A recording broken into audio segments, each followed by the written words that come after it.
preliminary introductions. We're Yes. going to start recording and get the meeting underway. So thank you all for your attendance this evening. The June 20th meeting of the Board of Selectmen being called to order at 6:30. I'm John Jeffries. The meeting is being conducted remotely, consistent with the governor's orders issued March of 2023 regarding open meeting law. Individuals wishing to participate may do so utilizing the Zoom video conferencing technology. Please note that the meeting is being recorded and shared live on Facebook, broadcasted by Dover-Sherburne Cable Television. Accordingly, please be aware that others may be able to see you. Please be careful not to share your screen with your computer. Note that anything that you do say will be broadcast and captured and recorded.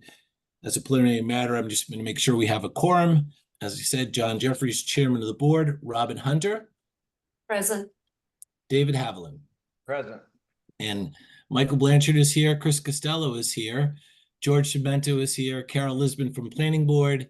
And we have a few other guests with us this evening who will be part of the agenda later this evening. Chris, do we have citizens speak, or has anybody communicated with you that they would like to be seen or referenced before we begin the meeting? I haven't received anything prior, and I'm not seeing any hands raised, but public, if you have a question, feel free to speak now. Give anybody a minute just to gather their thoughts or themselves. And Cool off first. And cool off. I failed to mention it was 91 degrees at 6:29. So we have good friends who live in Florida, and when they left us and landed in Jacksonville, it was 10 degrees cooler in Florida. Wow.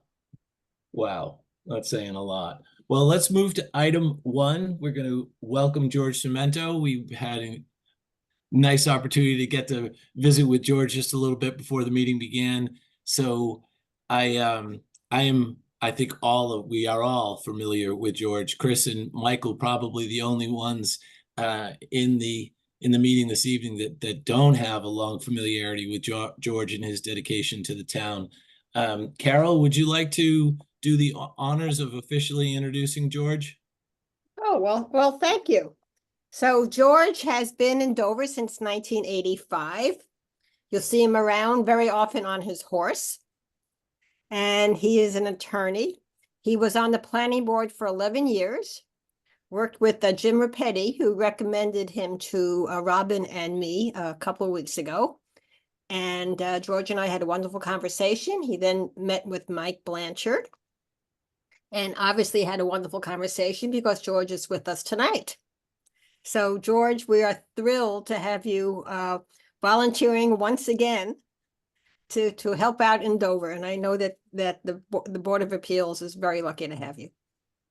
Well, thank you very much, Carol. It's an honor and a pleasure to work with you. I mean, I know all of you. I've seen your dedication over the years. I don't know why you keep doing this. But you do fabulous job. This is, I think, the best run town in Massachusetts, and you deserve some compliments. I'll do my best on the Zoning Board of Appeals. I've reviewed the minutes that have been filed for past meetings, and I look forward to meeting the other members of the board as soon as we can. And thank you very. And Carol, obviously, working with you on the planning board is going to be great. That will be. Well, thank you. Right back at you. Absolutely. Okay. Well, thank you, George. Thank you very much. Robin, would you like to add anything before we make the motion? I would just like to thank George. I look forward to working with you once again, George. And please let us know if you need any help or any insight. You're not in this alone. We are here to support you as best as we can, and really appreciate you taking the time and filling a really important role for the town. So thank you. David? Thank you, Robin. It's tough to follow that, but thank you and a premature welcome. Thank you. And you may change your opinion about this being the best run town in Massachusetts after you get to know things. Let's hope not. But we're gonna Let's hope take not. the compliment while it's out there. Exactly. Okay. Exactly. Oh, that's great. I move to appoint George Demento to the Board of Appeals for a term ending on June 30th. To expand my screen. 2026. So George, and ask for a second. I'll second that. All in favor? I, John Jeffries. I, Robin Hunter. Hi, Dave Haviland. George, before we let you go, the only thing Yes. the only question I have for is I ride by your farm very, very early in the mornings on my bicycle, and I haven't seen the animals out in the pasture. So Oh, well, you know, you can see there's a lot of hay behind my face in this picture. You know, we've got an awfully large farm down in Aiken, South Carolina, and it was easier to move the animals down there. But you have no idea how many people ask, especially for the donkeys. Where are the donkeys? They were the most popular little creatures on Powesson Street. Well, they're having a great time, and but you know that's but they're down in Aiken. We do grow great hay, though. You can see that behind us, and you know, farming is a great way to lose money. That's what I discovered. Well, I miss them, and I hope they're doing really, really well. And thank you very much for doing this for again coming back to help your town. Well, that's great. And Mike, let's you and I touch base later. You can help me coordinate what needs to be done next. Okay. Absolutely, George. Look forward to it. Thank you. Hey, very good. Okay, I'll sign off then. Thanks, Thank you, George. George. Bye, George. George. Hey, bye-bye. We're gonna move John- to item 2. Mike? John, sorry, can I interrupt you? So Anna just hopped on for item 2. If we could maybe just give her a half a second to settle in. We actually got a request from our town accountant warrant committee that if you would be willing to take item 6 out of order, because the warrant committee is meeting tonight at 7, and it would be helpful if we reviewed it first, and then we can report to them that you've already took a vote on this item, if you'd be so kind. Sure. You may recall at our last meeting, Robin said to me, ask the youngest person in your office to show you the tab that I ran by bookmarking 4 times. And Robin, you'll be happy to know I figured it out all by myself. I'm proud of you, John.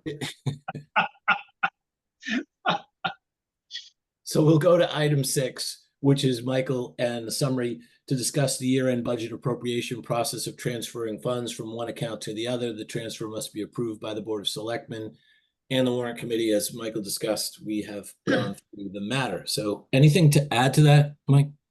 No, just, you know, again, we kind of went over the details behind the process at your last meeting. We only have one before you today, which is for building maintenance. And it's a transfer from the Carroll Community Center fuel oil line, which has not been used. So there's excess funds available into our maintenance professional purchase services line item. There's kind of 2 drivers for that. One is during the roof project, which is so close to completion. We cannot wait till it's done.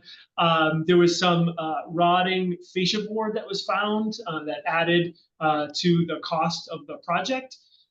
We also had some unforeseen maintenance repairs, both at the police portion of the Protective Services Agency, as well as the library. So, you know, pretty straightforward request, but if you'd be so kind, I'd recommend your approval, and then we'll report while we're meeting to the warrant committee to let them know you've taken that vote. Okay. Questions or comments, Robin? No. Dave? I don't think so, no. I move to approve the fiscal year 24 appropriation transfer as presented by Michael and ask for the amount of $67,000 and ask for a second. I'll second that. All in favor? I, John Jeffries. I, Robin Hunter. Hi, Dave Haviland. Thank you. Thank you very much. Michael, is there anything else that we could do in the meantime, or is Ann is here now, so Ann I think ready? we're ready to go. Hi, Anna. Hi, how are you?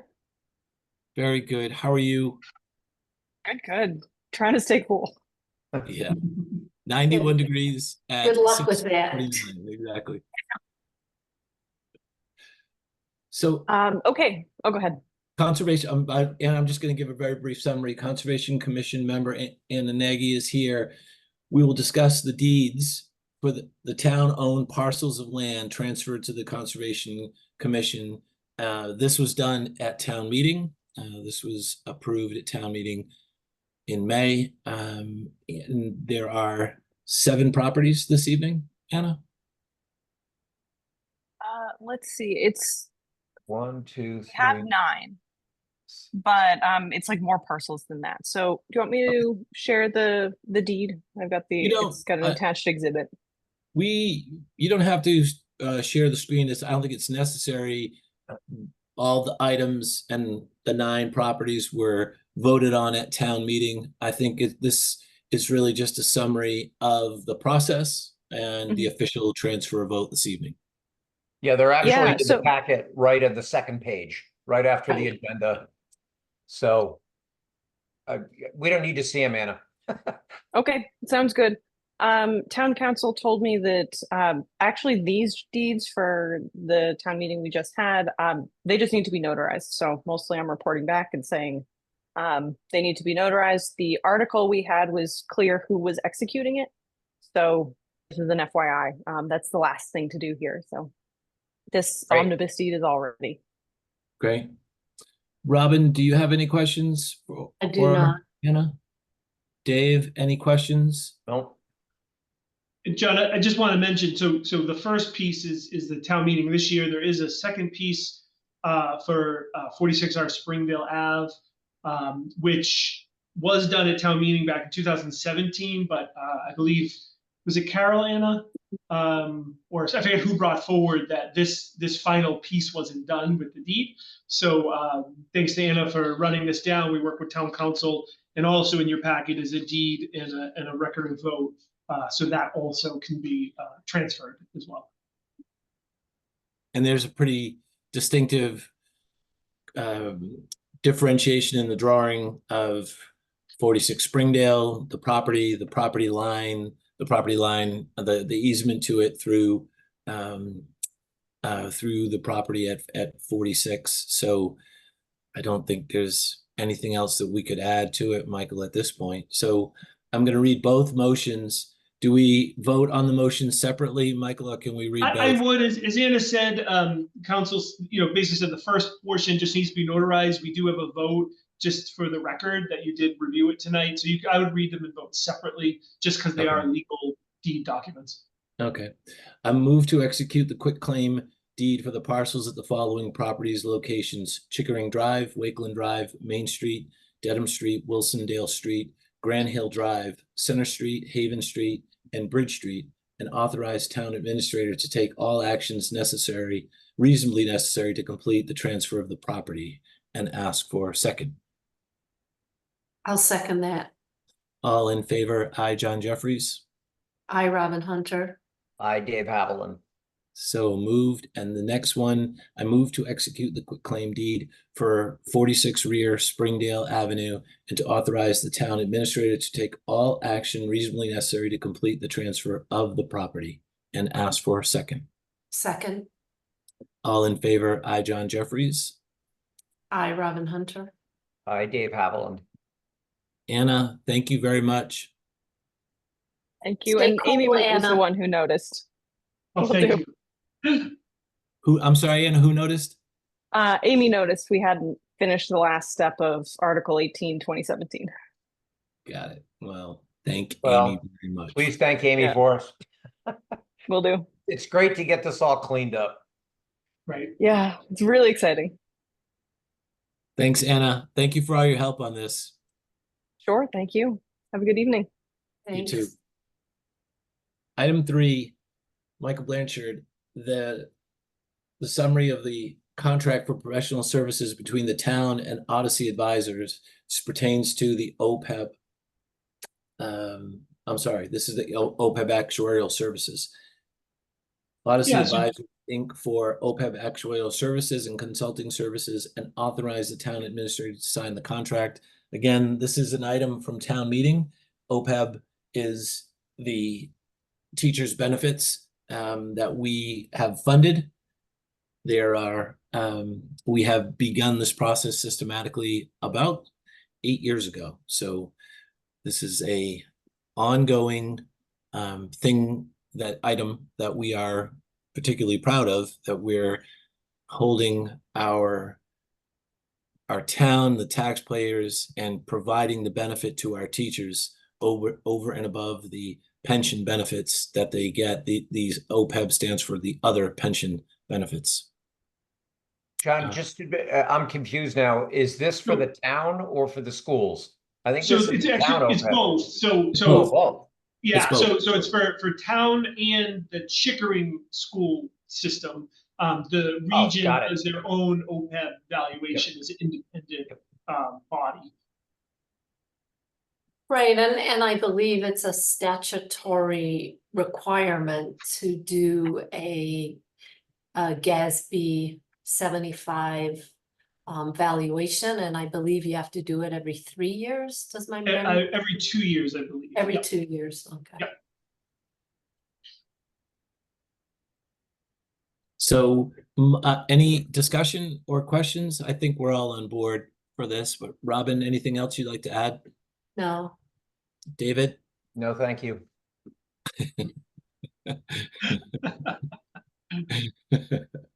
So, yeah, you can, we could all, the three of us could go down the weeds on some of these from the rabbit hole. So I move to approve the standard general contract for professional services between the town of Dover and Odyssey Advisors Inc. for OPEB actuarial and consulting services, and authorize the town administrator to sign the contract and I'll ask for. second that.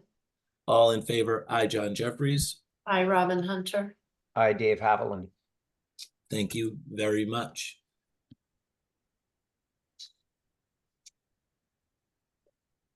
The next item of business is an agreement between the town and US Bank and Trust to make the ongoing payments from the general obligation bond through our $6 million bonding that we secured.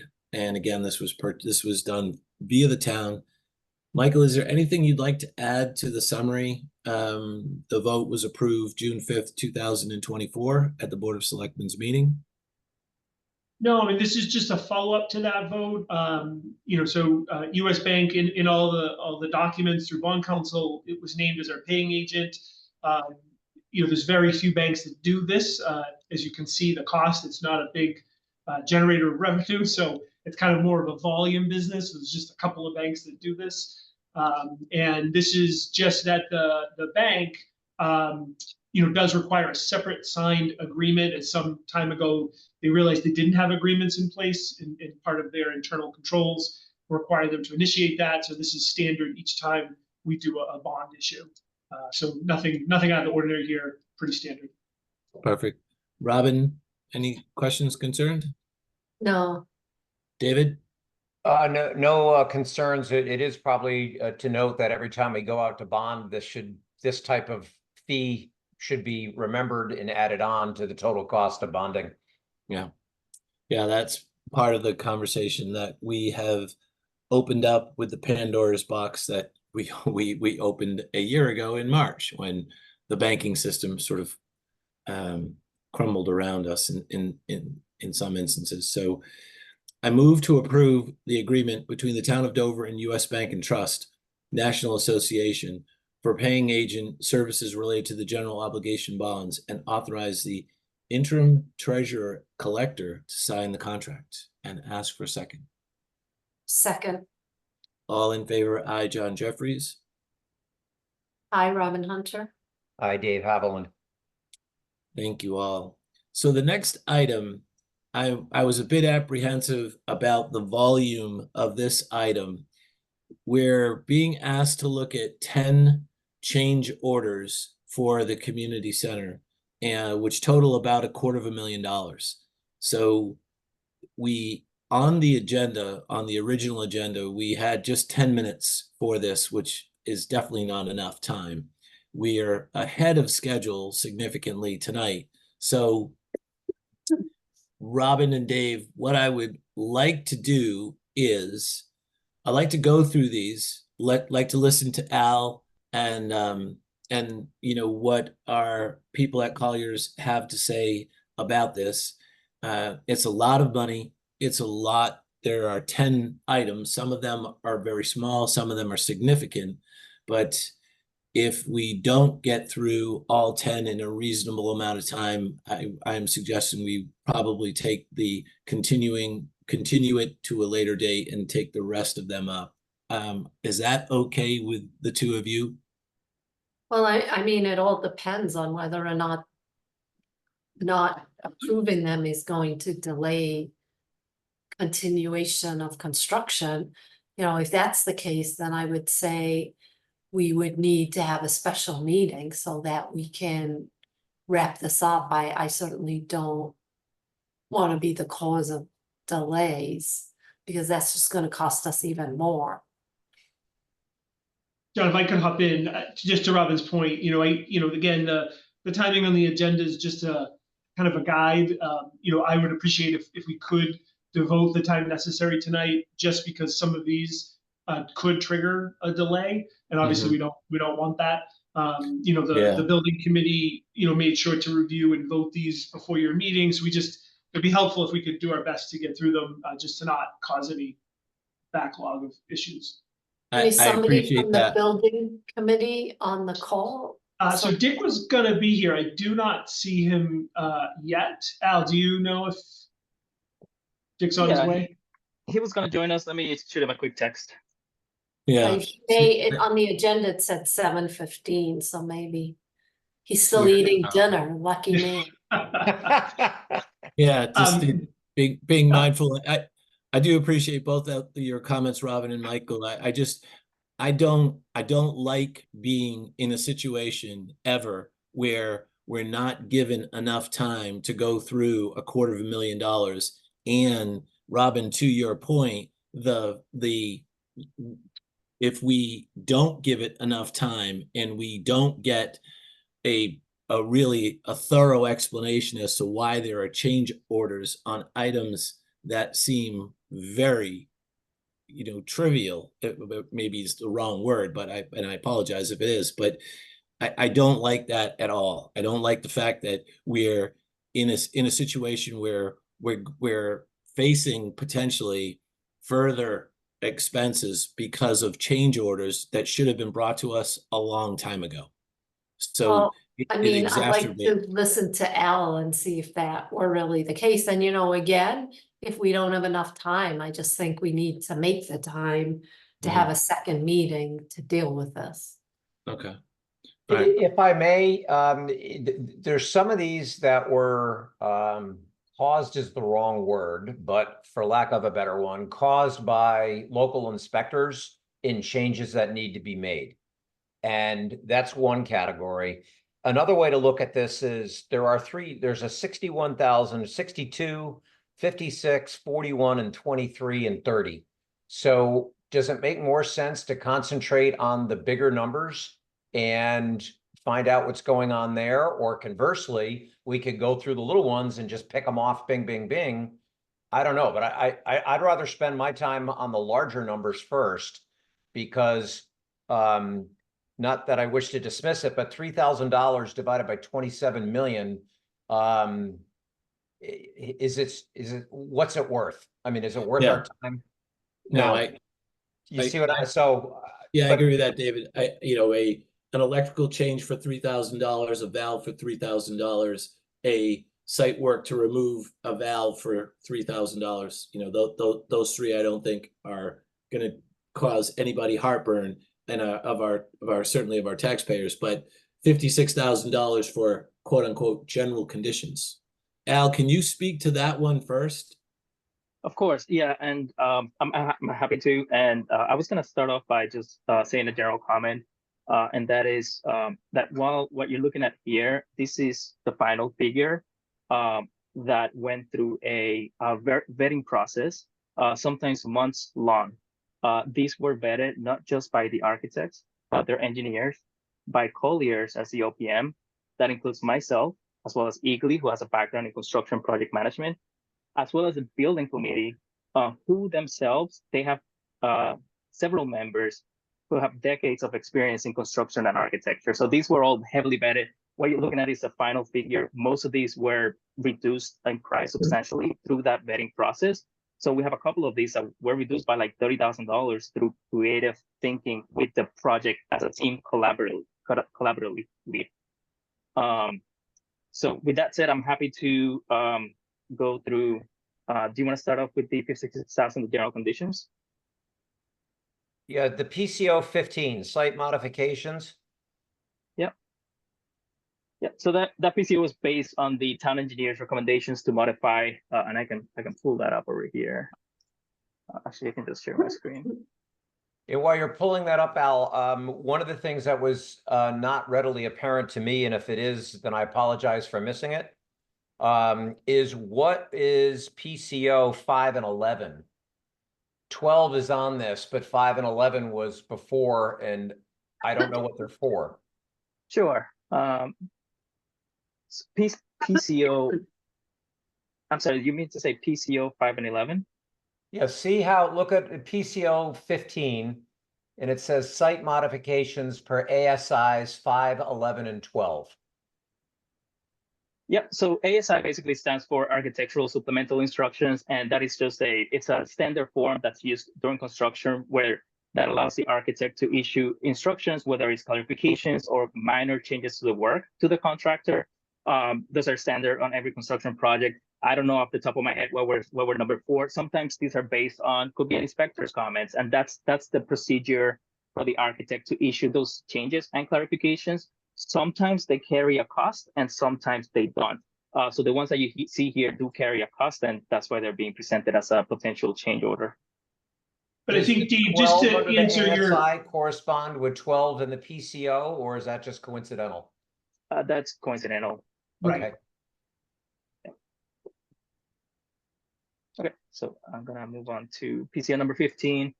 So this one is what we classified as authority, the inspections. This is happens on every construction project. It's based on the town engineer's recommendations to modify the stormwater system that was designed. It's a very large stormwater system. It's about 50 feet by 65 feet long. And it's made up of 42-inch, about 500 linear feet of 42-inch pipe. So this is a very, very big stormwater infiltration system. And the modifications that were recommended were to ensure a much more efficient operation of the system, much longer lasting system with less maintenance, and also to prevent early overflow into the neighbor's property. This is something that had it been brought up during the permitting process, it would have still, had to be paid by the town. So at the end of the day, this is what we consider is a betterment to the town. It's a much better system. Had a number of meetings with the architect, their engineers, the contractor, and members of the building committee to discuss this one. And actually, this one, we reduced the starting price for this was about $76,000. So we were able to, through the vetting process, bring that down to $61,000.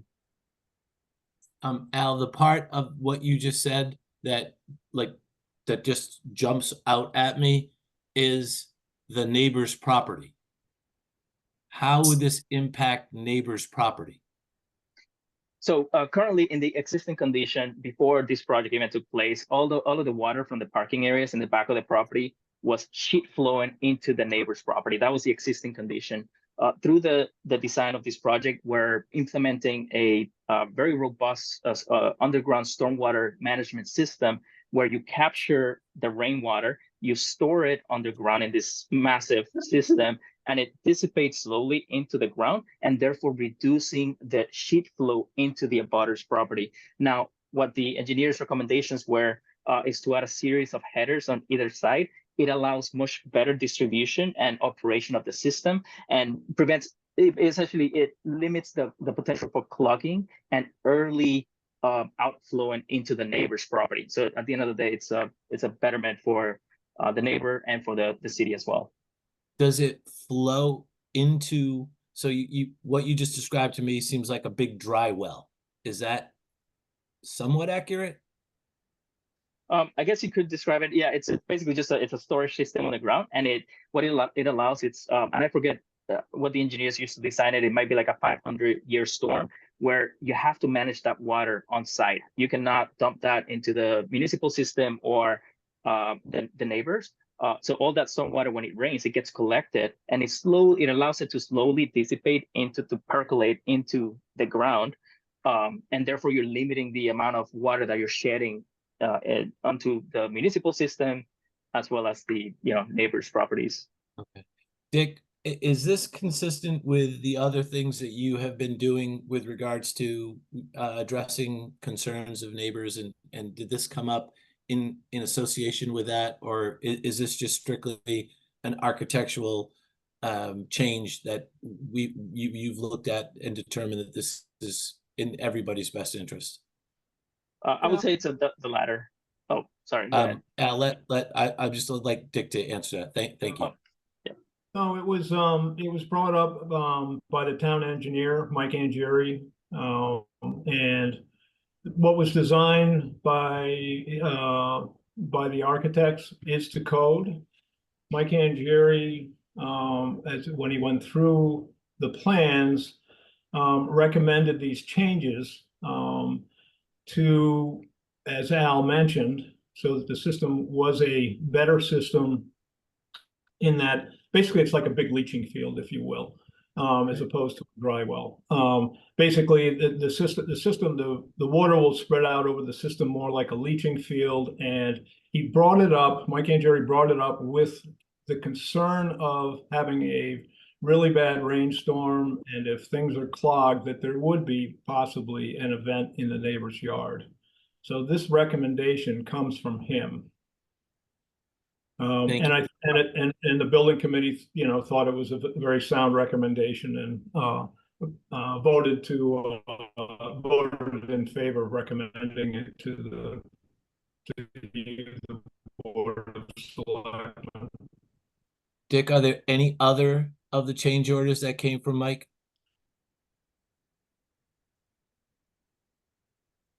Correct me if I'm wrong. Well, from inspectors, yes.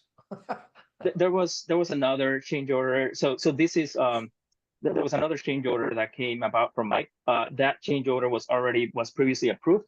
So we broke it down into two parts in order to maintain the schedule. The first part was there were changes to the manholes associated with the stormwater system. That's separate, and that was approved before this one too. And those structures had a lead time, so we had a concern with potential delays. So we got that one through, and then we separated this one out, which due to the dollar value, we needed to go through the Board of Selectmen's process.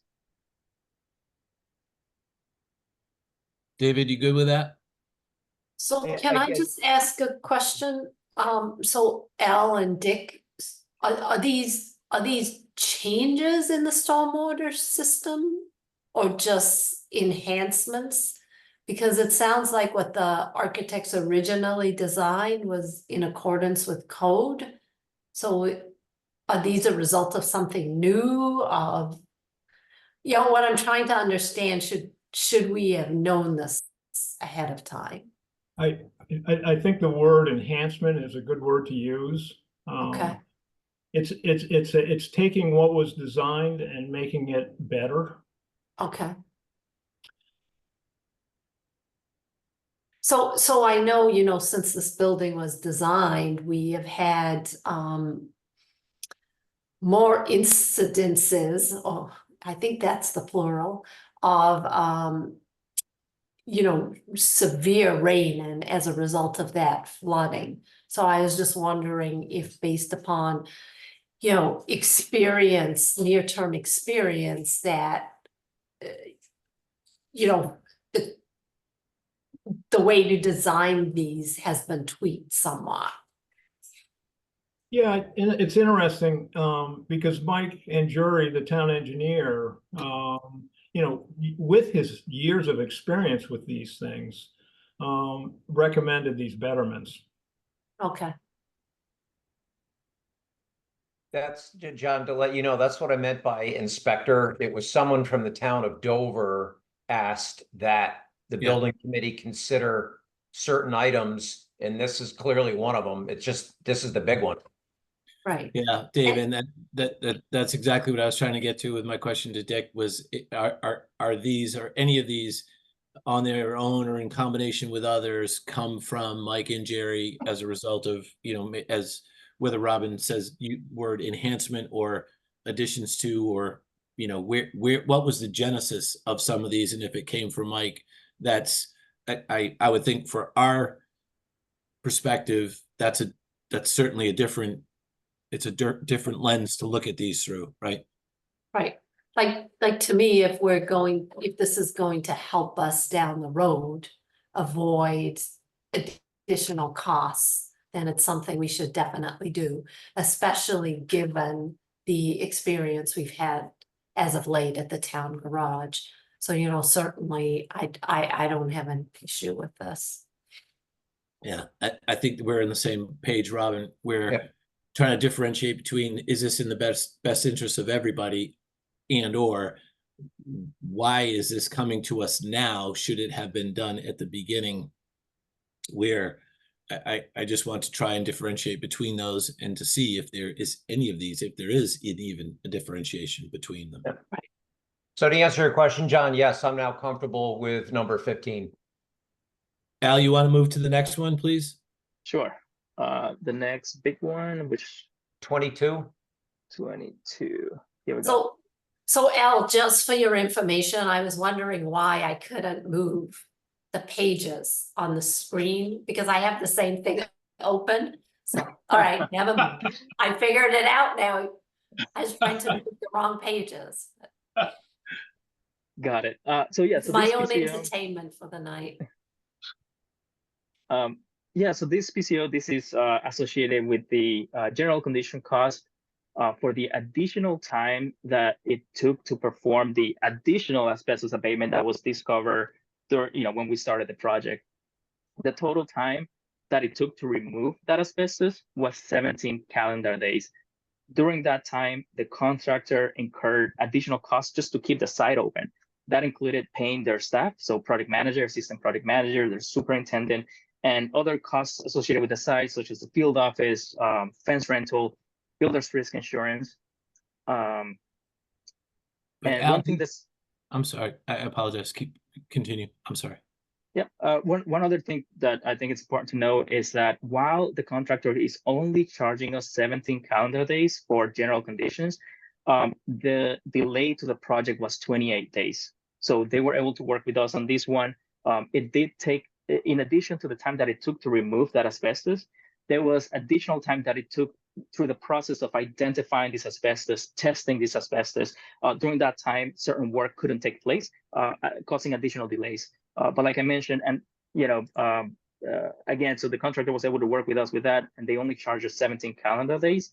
I think the cost associated with an additional 11 days is about $40,000. So just as a heads up on that.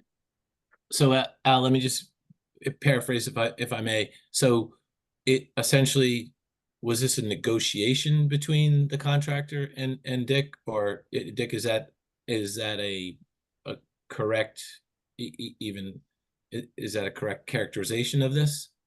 Do we negotiate this? I wouldn't call it well, okay.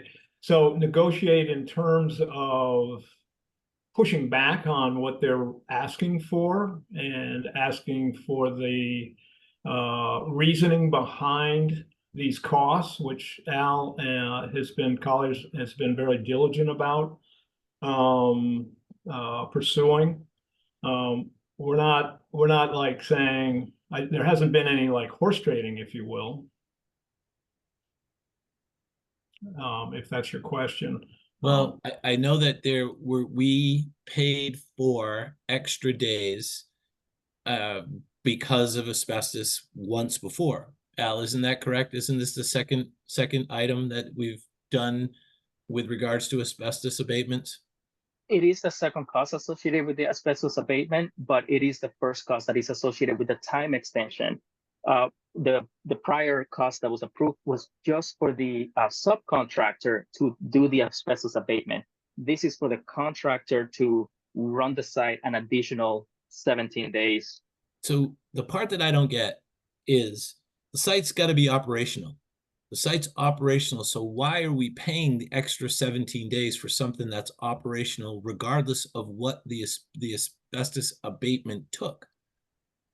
So it's what's considered a time extension. So in their contract, and this is this is standard in construction, to do whenever you run into situations where there's additional work and it takes additional time delaying the project, you do what's called a time extension.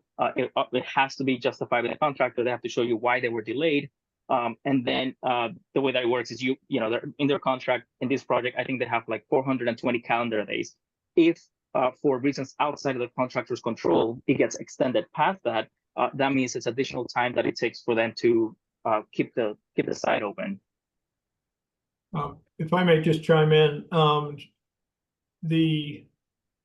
there are certain things in the process of the construction of this in this project where it's very linear path. One thing gets accomplished and then you have to go on to another one, and that has to be completed before you can actually go on to another task. There are times in the project, as the project goes along, there are coinciding construction tasks which can be done at the same time. With the asbestos mitigation, the building had to be cleared of asbestos before any other work could proceed. And so this really affects their time allotment of if they've got X amount of months to do the project and it took X amount of time to solve these asbestos issues, it really is a very linear. There's nothing else they could really be doing in the meantime. So it gets added on to the end.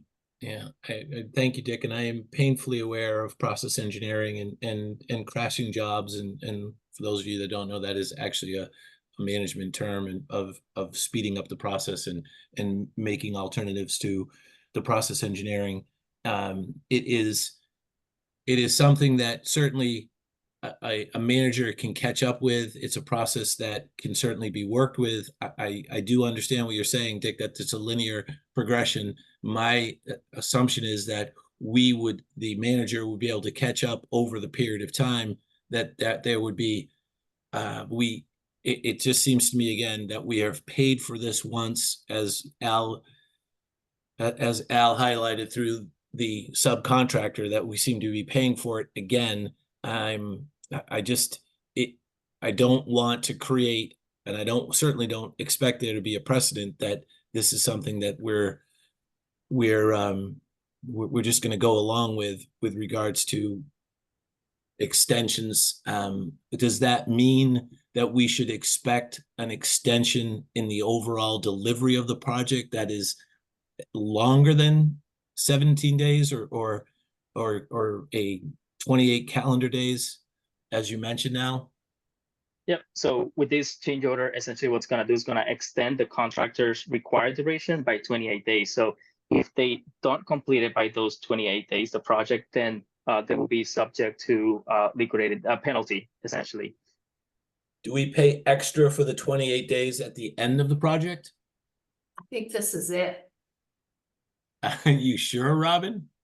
I don't know, that's what I'm asking, but I think so, right, Al? I'm sorry, what was the question, Robin? I said I believe that this $56,000 represents the additional time that will need to be spent on the project, right, by the general contractor.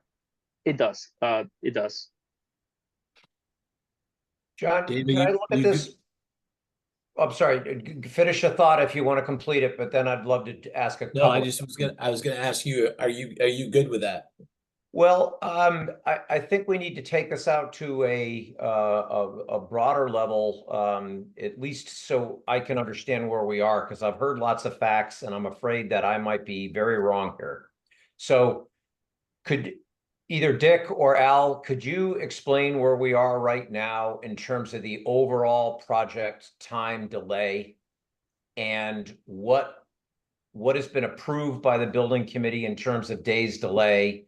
Does this add to it?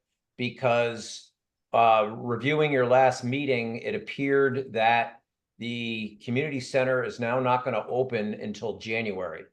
Did I get all this right? Dave, I can take a stab at that one. As far as the first question about what the building committee has recommended for approval as far as a delay, this is the only one right here. There haven't been any that have been formally approved, just because we're still hasn't been approved by the Board of Selectmen. This is the only one that has been recommended for approval by the building committee. These 28 days.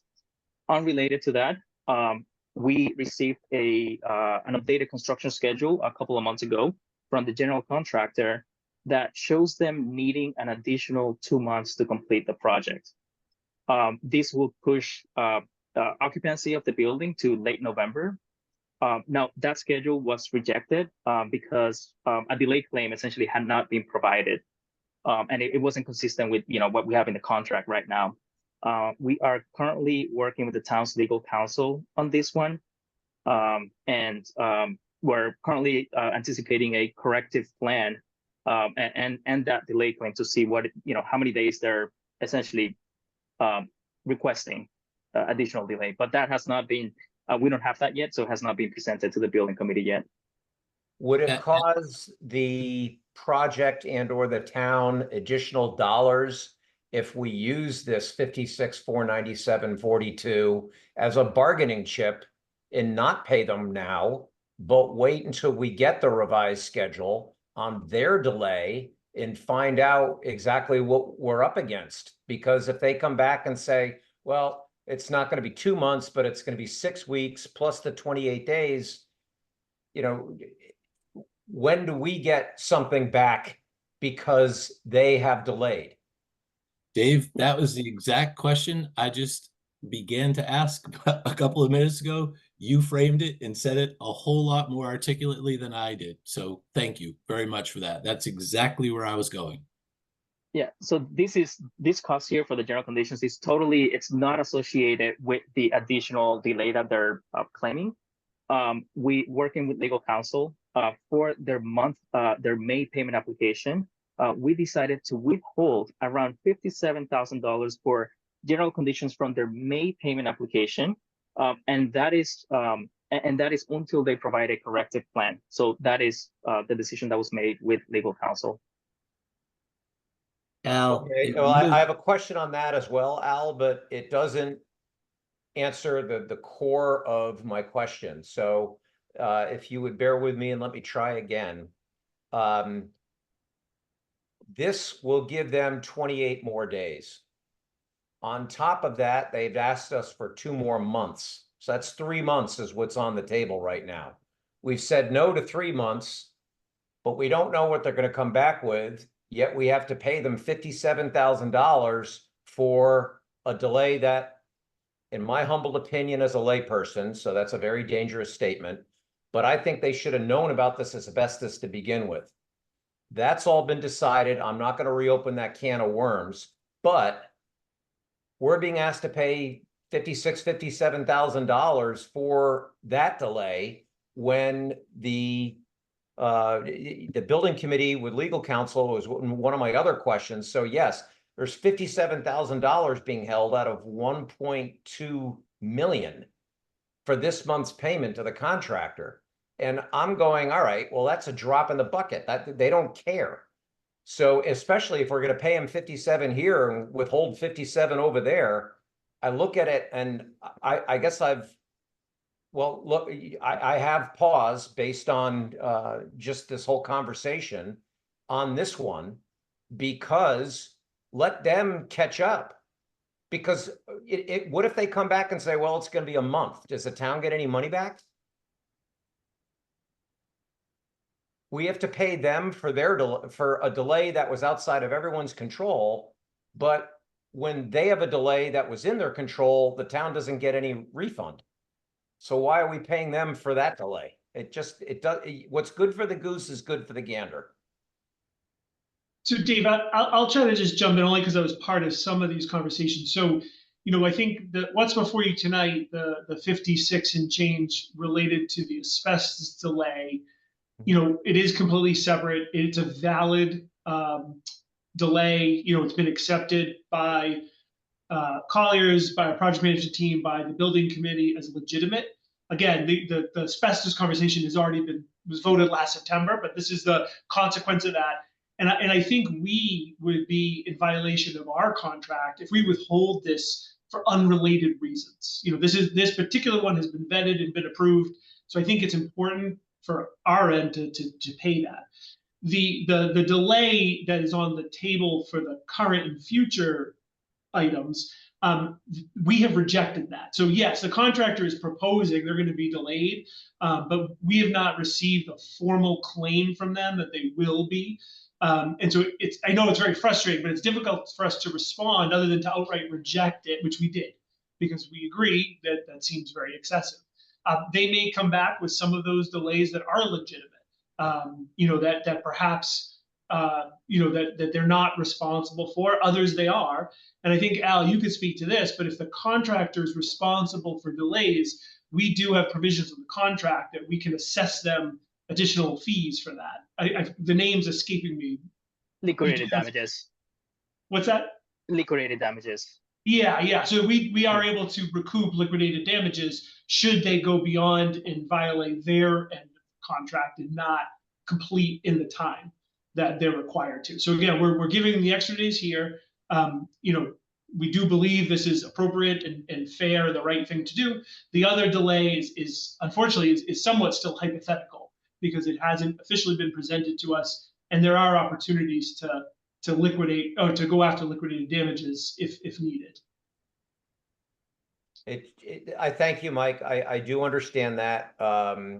Just from my chair, it is a very poor position where we have to pay them for a delay when they have proposed to delay the project by 2 months in addition to this 28. And what's the provision in the contract then? I mean, there has to be some kind of buffer. I mean, there's no way that they can say, oh, this is going to be done on this date. I mean, no one can do that. But what is the buffer? I mean, will the 28 and then if there's additional, because we're probably going to extend that buffer.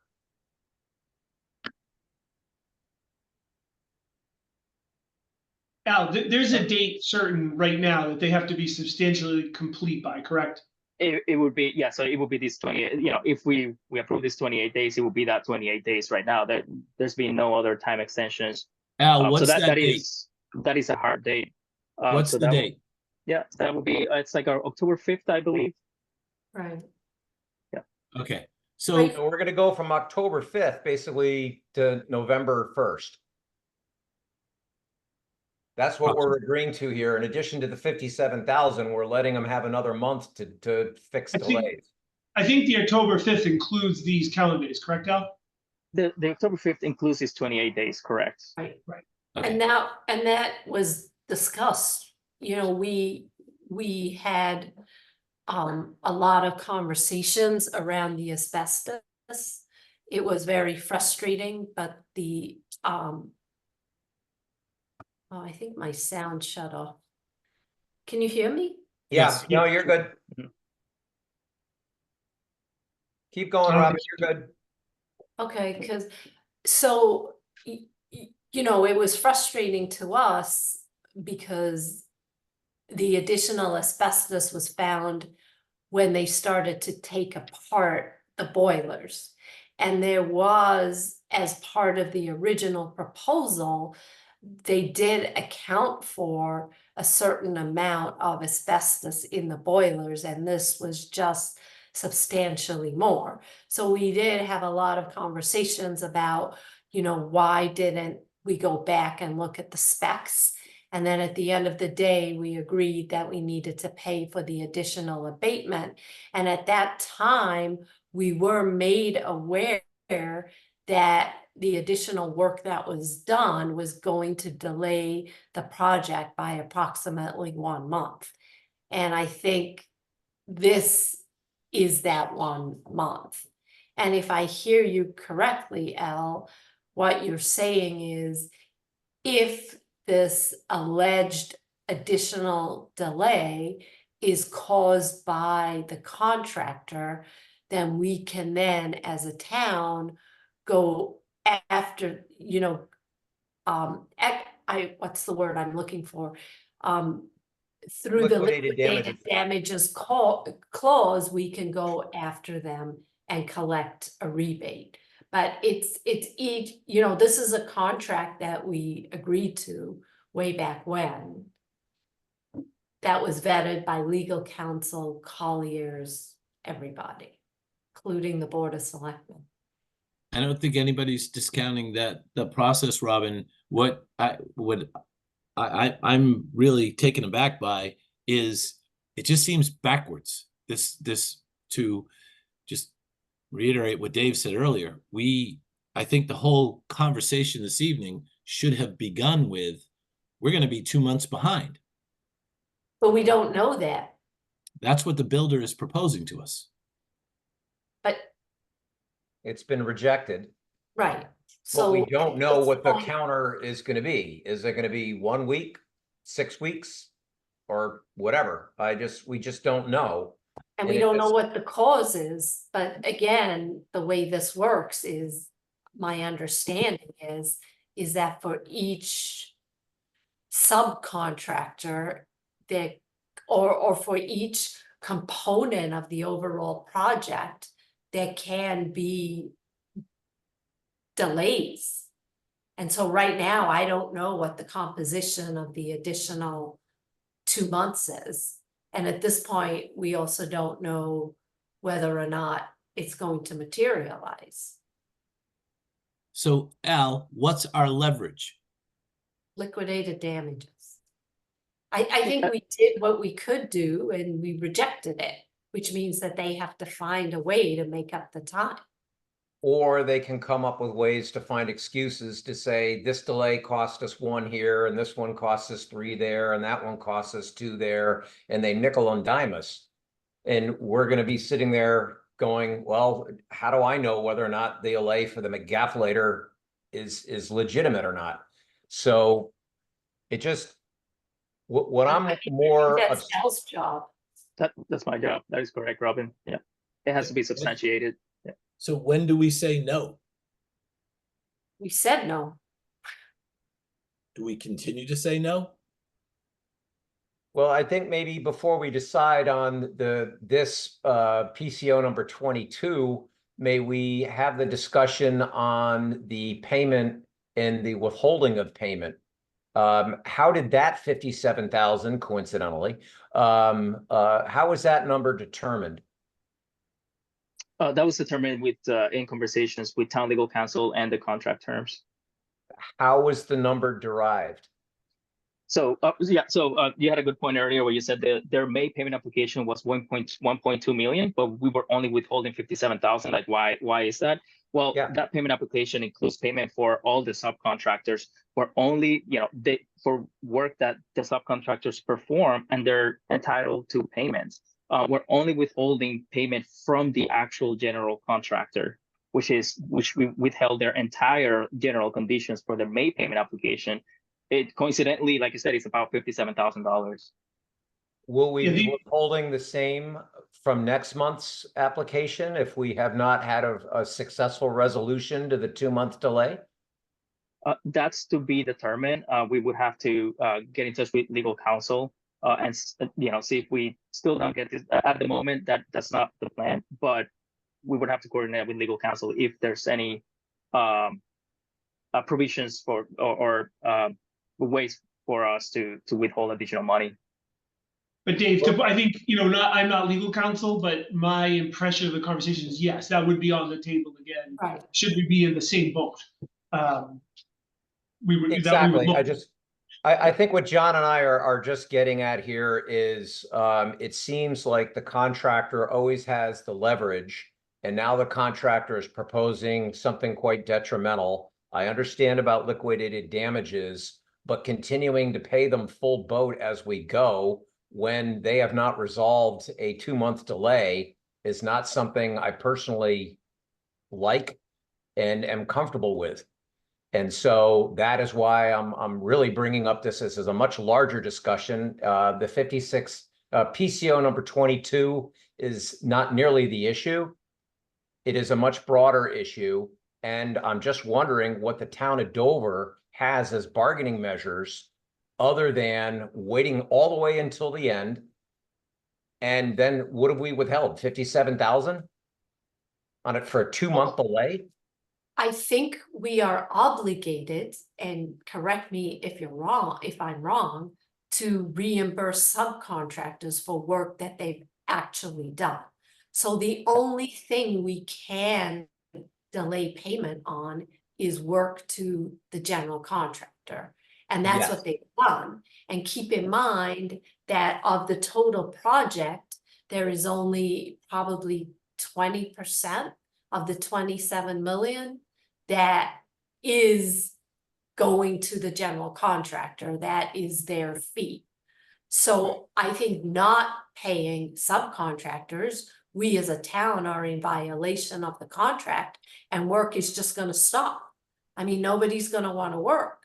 So Robin, no, I get that. What more we can do.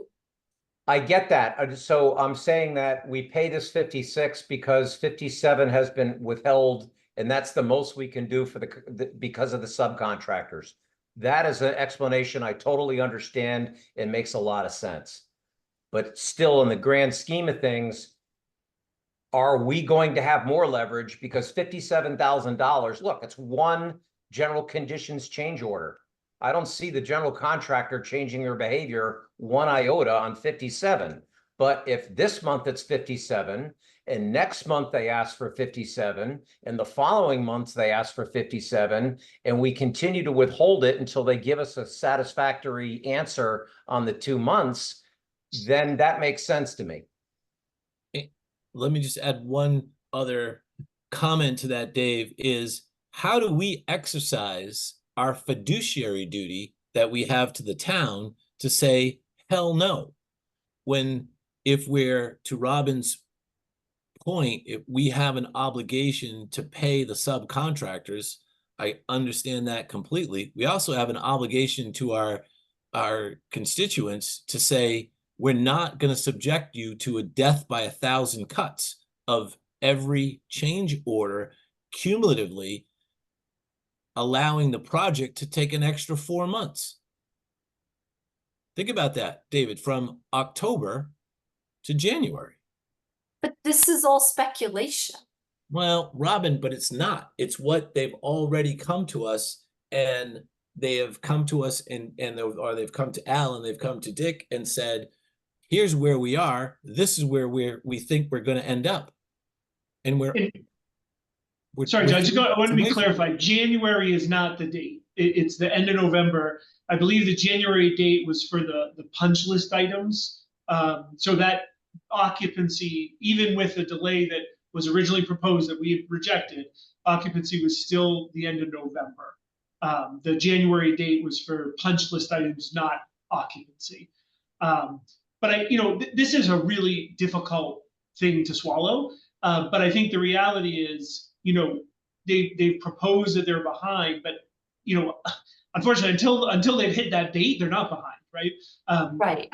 And I know that I don't mean to sound glib about it, but they've floated. I think 59 days. We've rejected it. To Dave's point, I probably believe they're going to come back with something less than. Al in our building committee, will work to, for my word, lack of a term, negotiate, just like they did with this. If you remember, this asbestos change order was voted in September.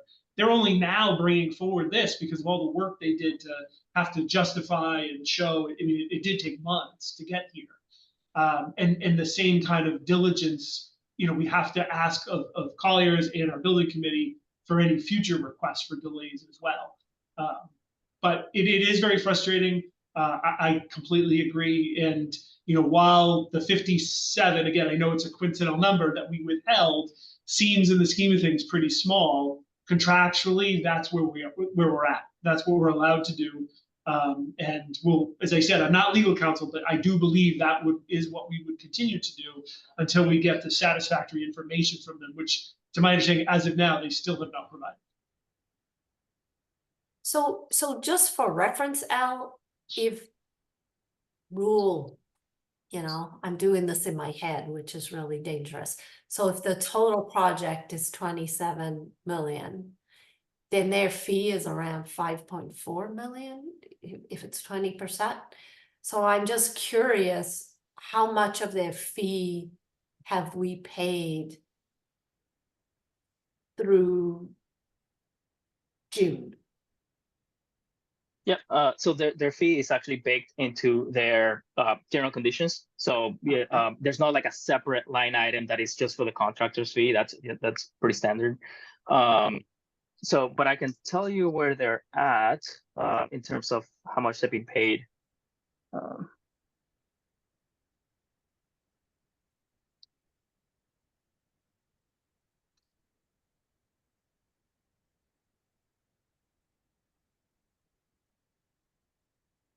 Okay, so their contract value, their contract amount is 19.5 million, and with actually this one won't show it because this shows they've been paid 6.2. But as far as the contractors, I gotta look at a separate document.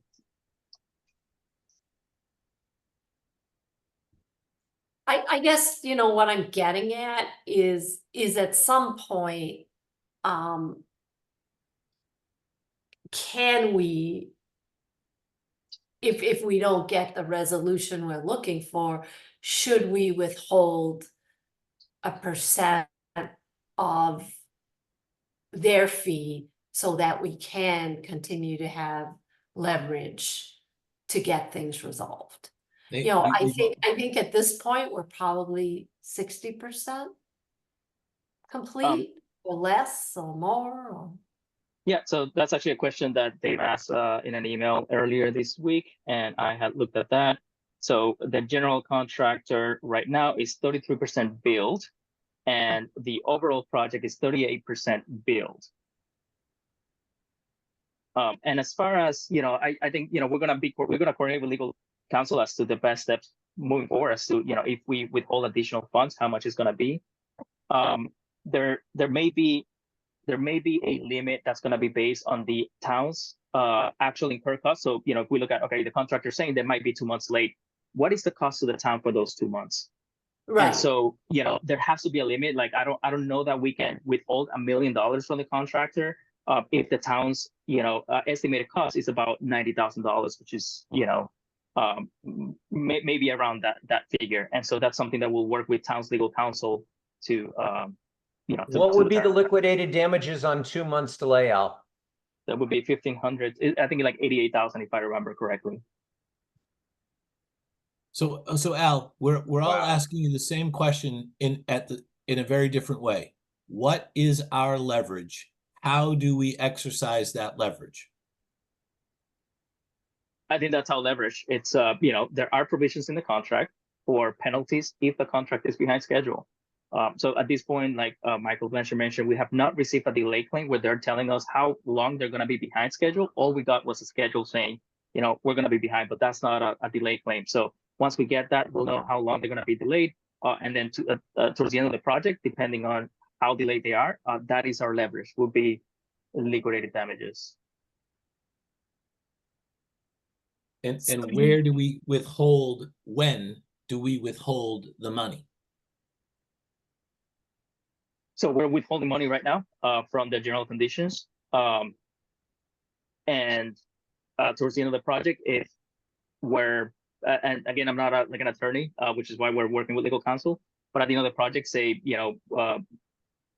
we can, my understanding is we're limited to that liquidated damages, to the actual damages that the town has incurred. And so we'll work with them on that at the end of the project, but we're withheld money already. But if we withhold 57,000 in the total penalty maxes out at 88, again, 88 over the 5 point whatever million that they're going to be getting off of this project, do they care? And that is something that you need to internalize, Al, for us as a town, as we do care. And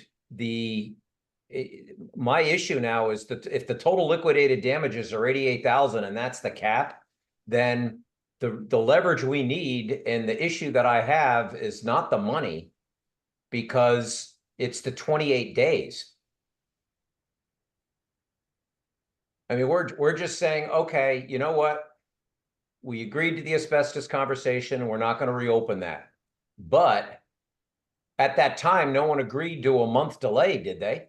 Yes, we knew Yeah. there was gonna be a delay associated with it. And So at to be that time, clear- Robin, did you agree to a 28 day in the total contract?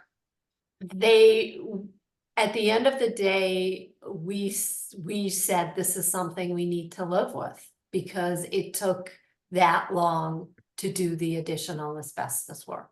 So at that time, they made clear that the project was gonna be delayed.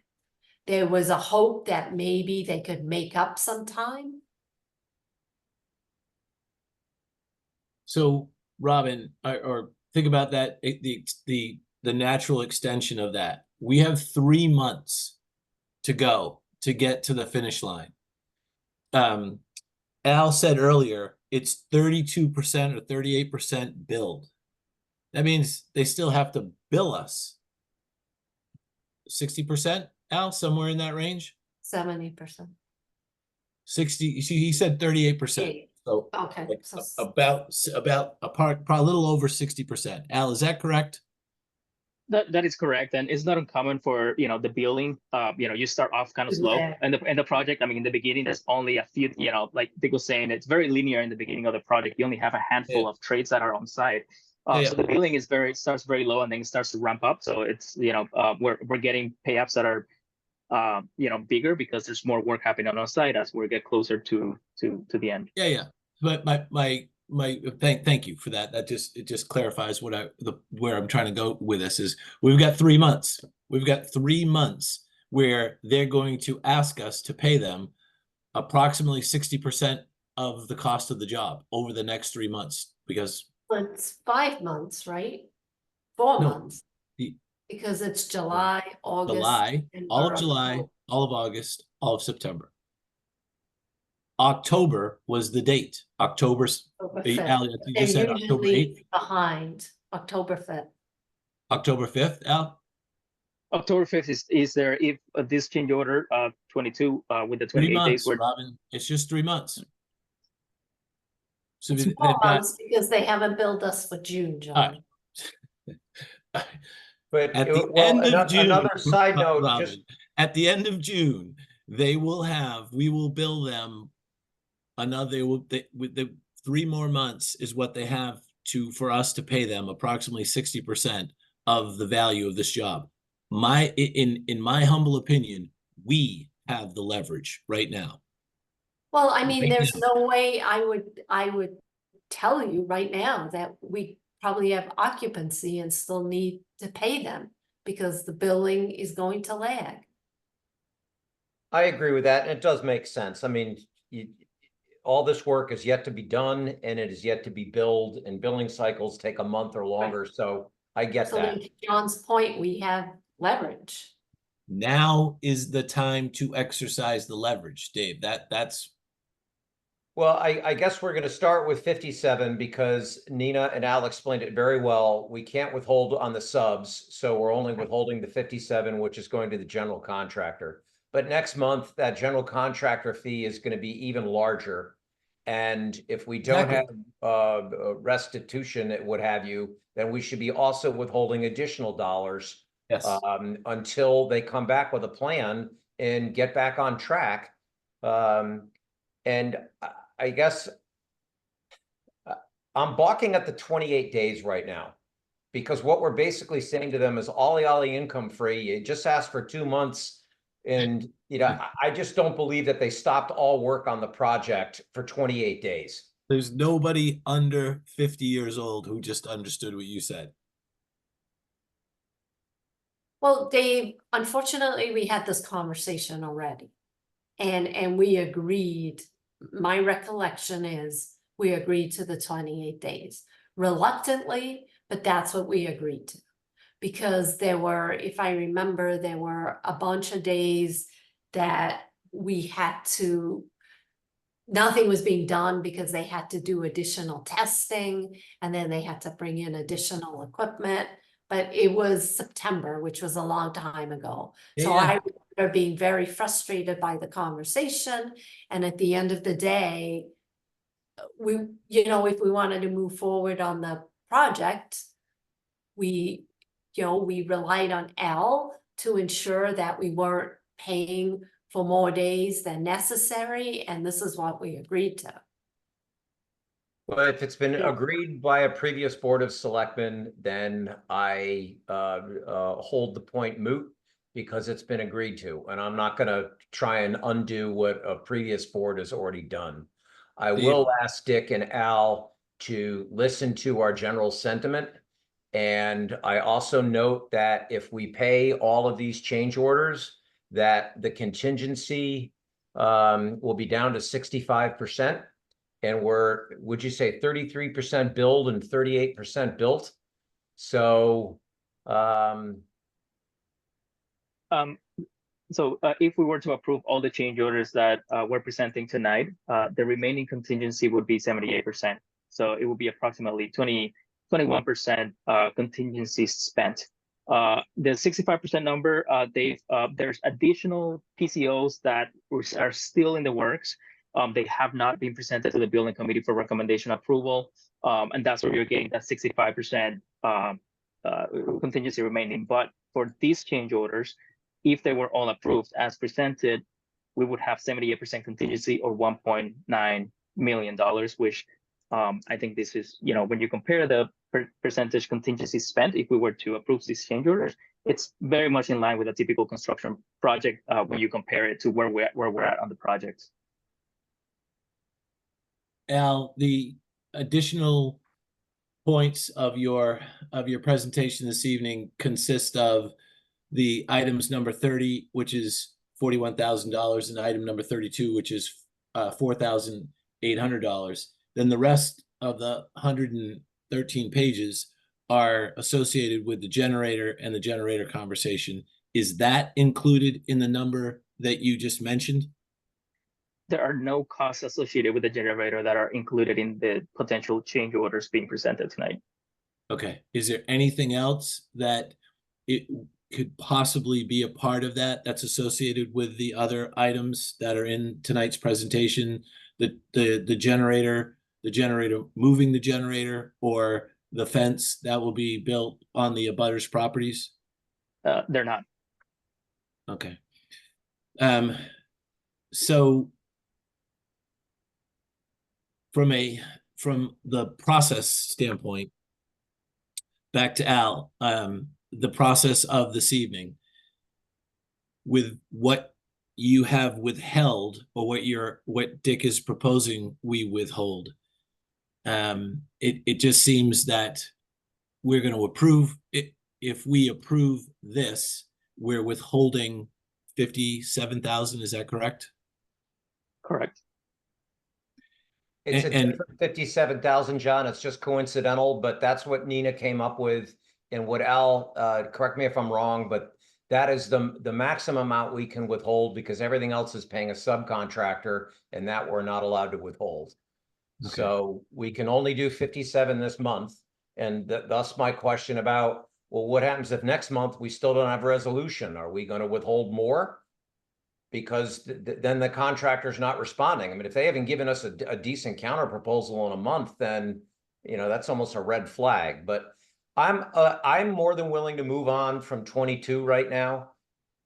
I think that Al and Dick are very clear that we're not happy about this, and, you know, additional extensions of the contract are going to be not met well until we get a resolution from them. I mean, again, what's good for the goose is good for the gander, and, you know, we've had to pay through this delay quite extensively, and I'm looking forward to their answer from our rejection. So I would really like to spend a moment on number 25 because there's information that I don't believe the building committee has. And So that Dave, is, all right. go sorry, ahead, Mike. I'd be happy to jump in. So that is the one item which, again, it's not good news, I guess I'm going to say, is since the building committee meeting, we've had the opportunity. I've gotten involved, talked with Dick and Al. I spoke with Carl Warnick, which is where this recommendation was generated from. I've also had the opportunity to speak with Aquarian, and my recommendation to you tonight is to not approve this change order for the $30,700 plus dollars. On paper, if this was a zero cost, it makes very good sense. And Carl, I appreciate Carl's intent in what he was trying to recommend. But given that it's not free, there is a significant cost associated with it.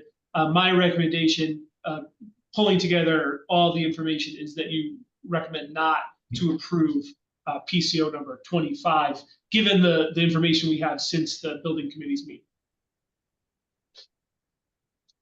Okay, because John, number 32, the 23,000, that is also an improvement. The existing slab is just not able to take the overlay.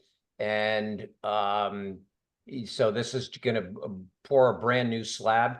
How'd I do, Al? Is that pretty good? That was great. Yes. Okay. So I have no questions on 32. I do have a question on 30 and the wall angles. And my question here is, shouldn't this have been known by the contractor? No, because this came about after demolition of the interior walls. We did not know what that exterior wall assembly was until those interior walls came down. And that's when we discovered that the innermost layer of the brick is not actually brick, it's terracotta, which is, it's not adequate enough for seismic to tie in with the seismic angles that are required. And that's why this change came about. And Al, that it just seems like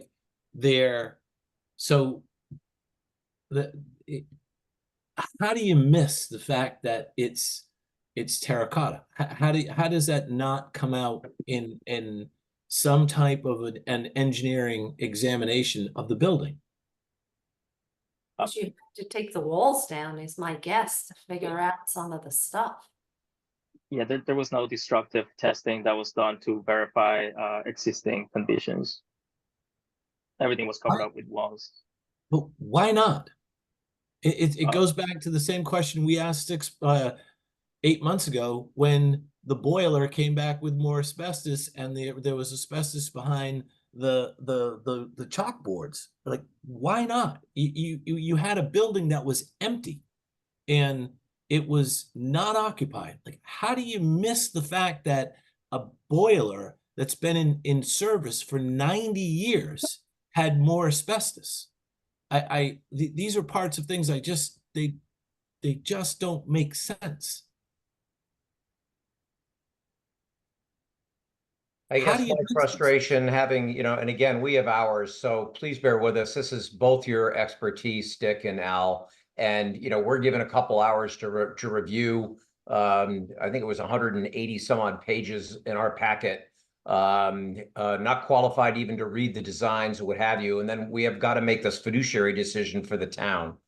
The frustration is not with you. To me, it's when we get surprised, we have to pay. When they get surprised, we still have to pay. And that's why I get frustrated. And it's just the contracts we entered into. We entered into a contract that basically said there were certain unknowns, and that's why we have this contingency. All I can do is equate it to my renovation at home, where until they tried to tie in the old plumbing with the new plumbing, we had no idea we had to replace all that plumbing. So I think this is just the nature of construction projects. And You know, to you add to just that, can't know everything. this is something that the town would have still have had to pay for if it had been discovered ahead of time. It would have still needed a different anchoring system with the additional labor. That's fair. I get that. But it's still, I mean, the frustration is still there, but it was good to know that the wall angle or the terracotta was covered up. I did not know that before and catch that. So I mean, I guess this is the problem when you keep a 1910 building. I mean, I mean, who would have known that there was terracotta back there? No, I think, you know, we all recognize the frustration in this, and believe me, we are frustrated as well when these things come up. But there are these things, especially in the 90s, Robin was just alluding to, you know, it's a 1910 building. These are hidden conditions.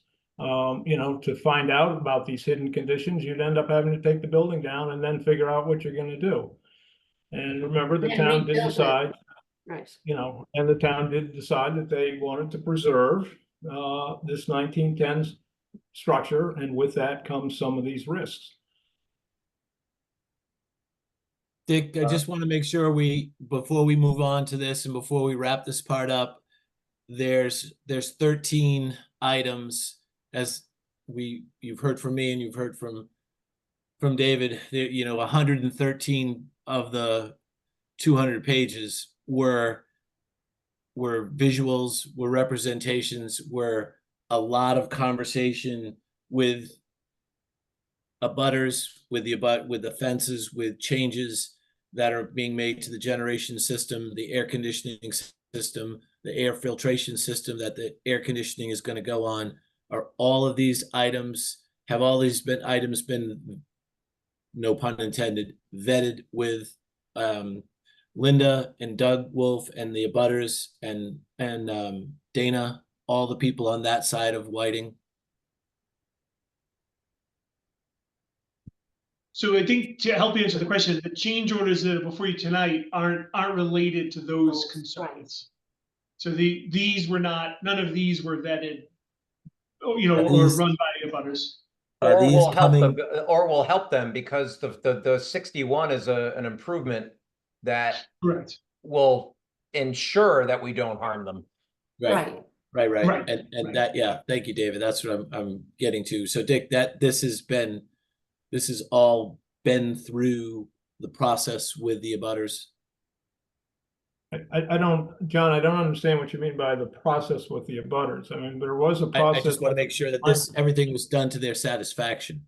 But none of this applies to the abutters. I can't tell you if it's been done to their satisfaction or not. What I can tell you is that during the whole design process, you know, back 2 years ago, we went through abutter meetings.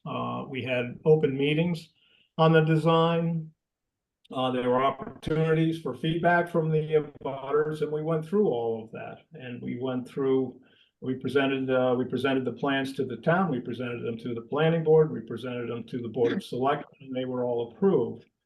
So we did our due diligence with it when we were designing this building. So I can't speak for how abutters feel now. We've heard from some abutters, some concerns of theirs. Yes. None of these change orders that are being presented tonight, with the exception of the retention. I can't remember the name of that, the number of that one.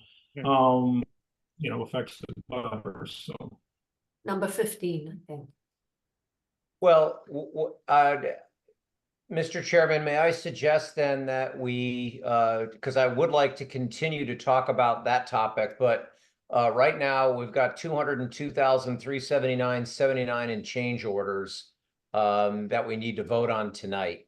As painful it is for all of us, and I thank you, Al and Dick, for putting up with all of our questions, but we've got to know, and we've got to have our minds educated. So I thank you very much for doing so, but I'm in support of the 202. Mike, I'm glad that you are recommending to hold off on number 25.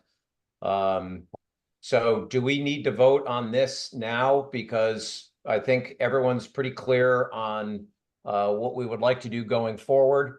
And it sounds like we're all generally on the same page. It's just that it's the degree of dislike, right? I mean, Yeah. no one likes this. It's just our degree of dislike. And frankly, a lot of it's just newness. You guys have been dealing this for a long time and it's your business.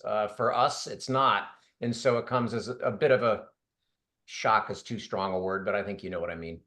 I think that's absolutely the right word. So, Michael, would you like in the motion that incorporates the 200 and 2,000, do we read these individually, or do we read these and leave out the 30,751.85 cents for the water main connection?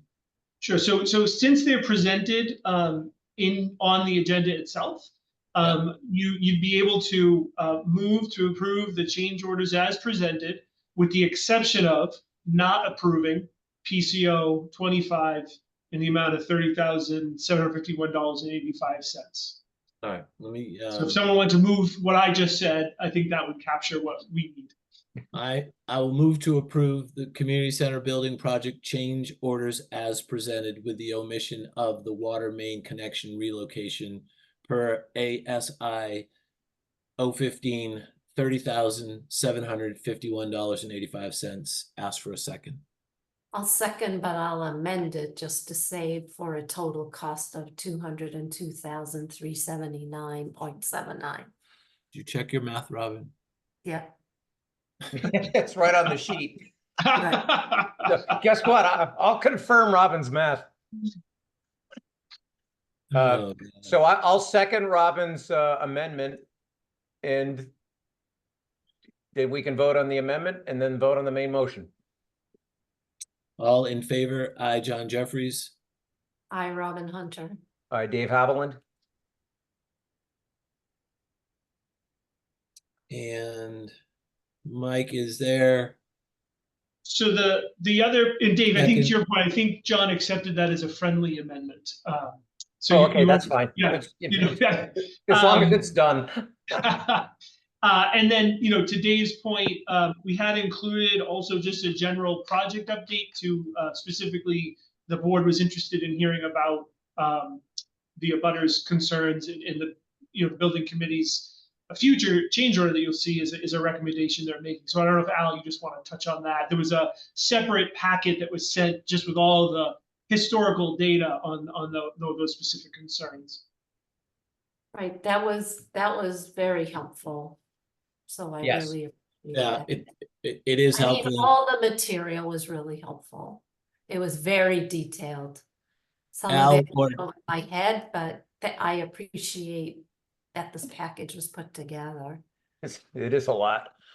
Dick, will you or Al summarize this, because it is a lot. There's, as I said, there's 113 pages of summary and a lot of conversation between your group, the architects, colliers, and these concerns that have been discussed over the past several months. So would somebody please just give us a summary of them and what the consensus has been?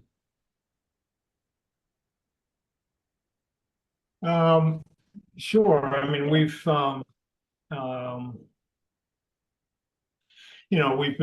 discussed essentially the generator was brought to our attention as an abutter's concern.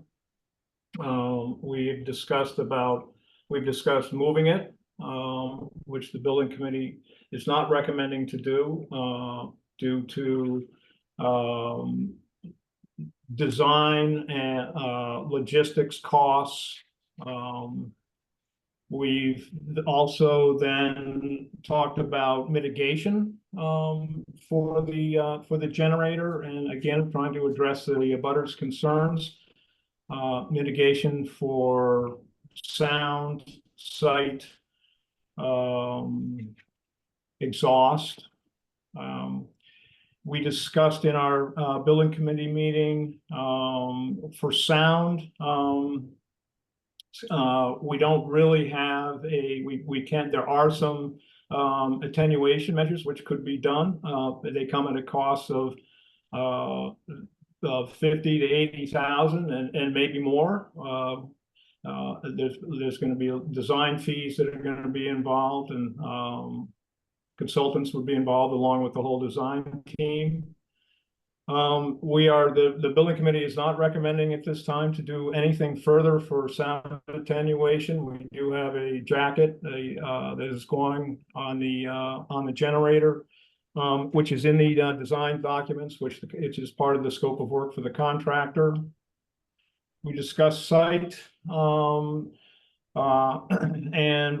the building committee is recommending changing the chain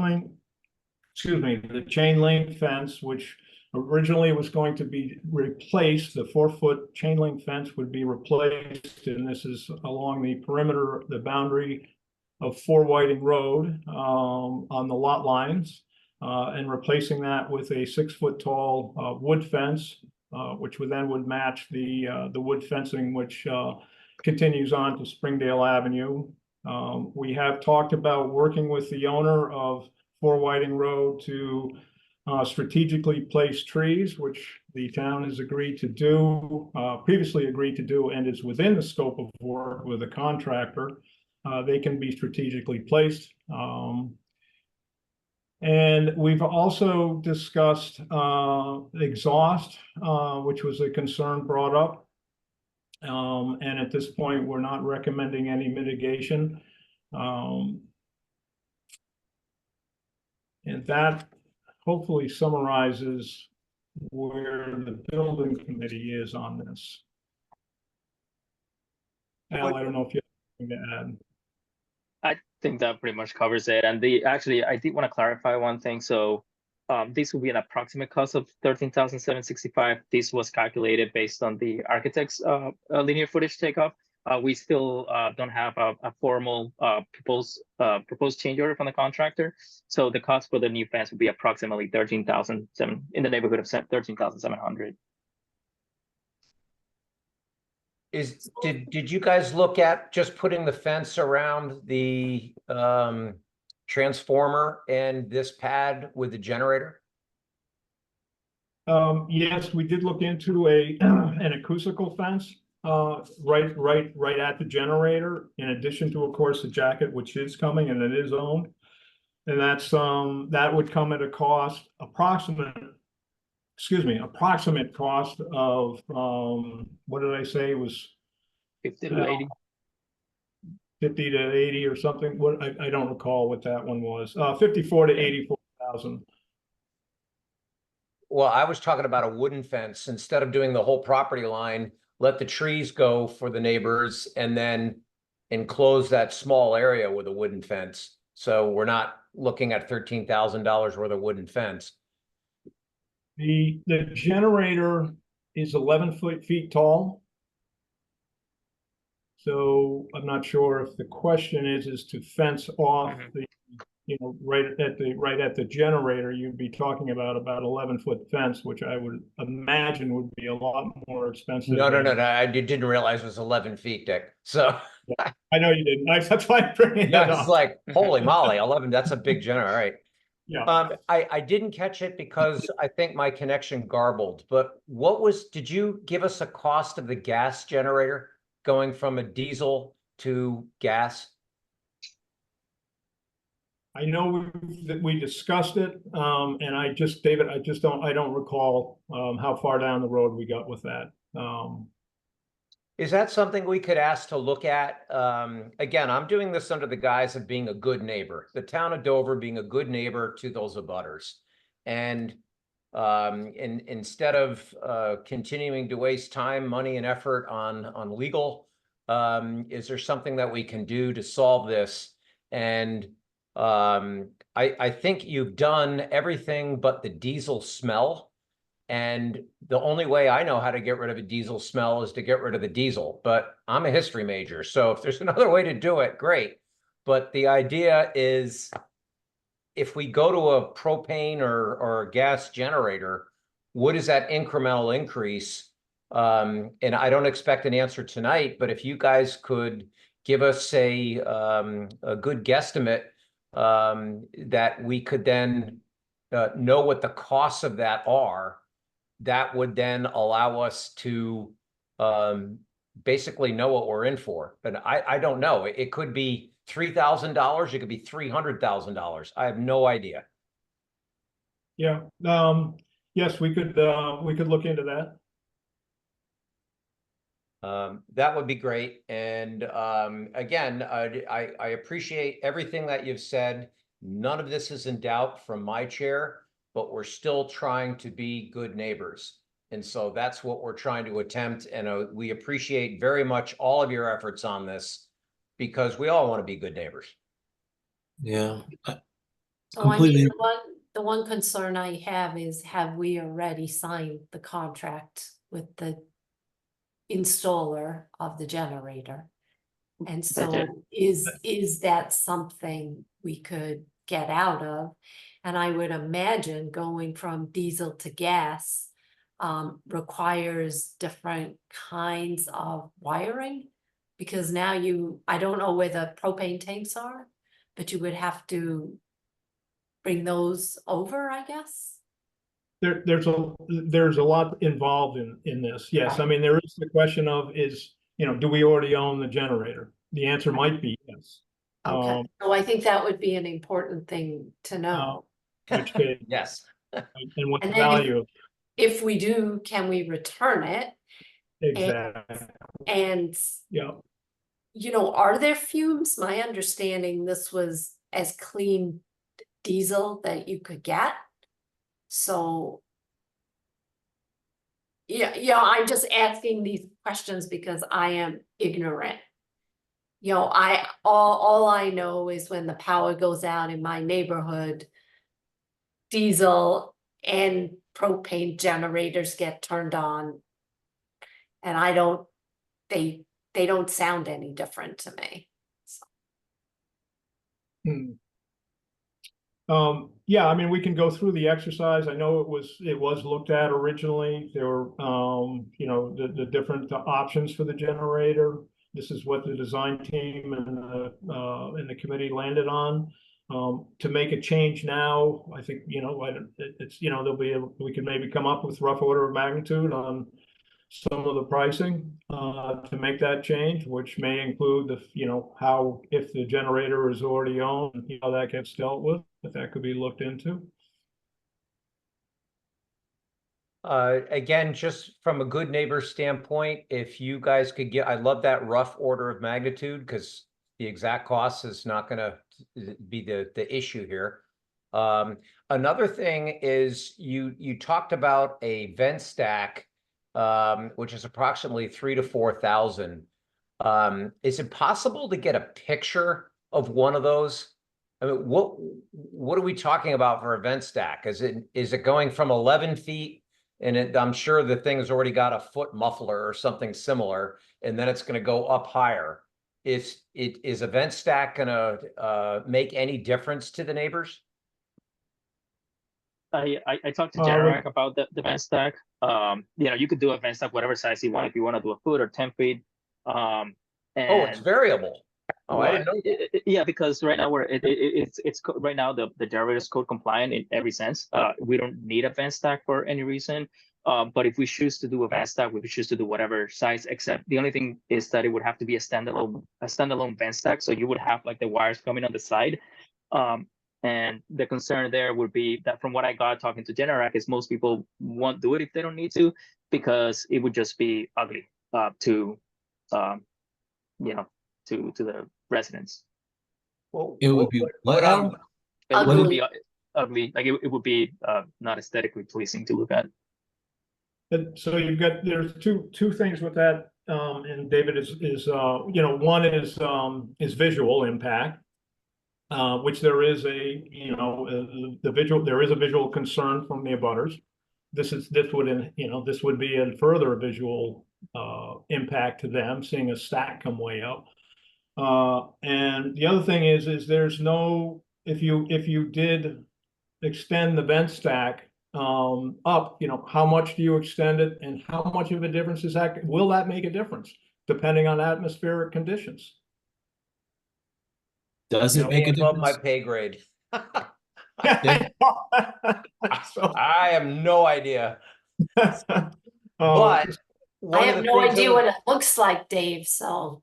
right, but why I asked for a picture, and I understand it's visually unappealing, but perhaps the neighbors could decide. Would they like a 5-foot vent stack and look at that? And would that make enough of a difference to get the diesel exhaust high and away? Again, I just being a good neighbor, it's like, these are the choices that we have. Which one would you like? Yep. And I don't have any answer to any of this, Dick. I just don't know. But I, well, if you could look into both of those, we would be grateful because again, we're trying to resolve a neighbor issue. You guys are trying to build a building. And hopefully the paths will cross and we can make the neighbors, I'm going to use the word sufficiently happy because I don't know what else to say. Yep. Yes, we will look into that. Thank you. Thank you. Chris,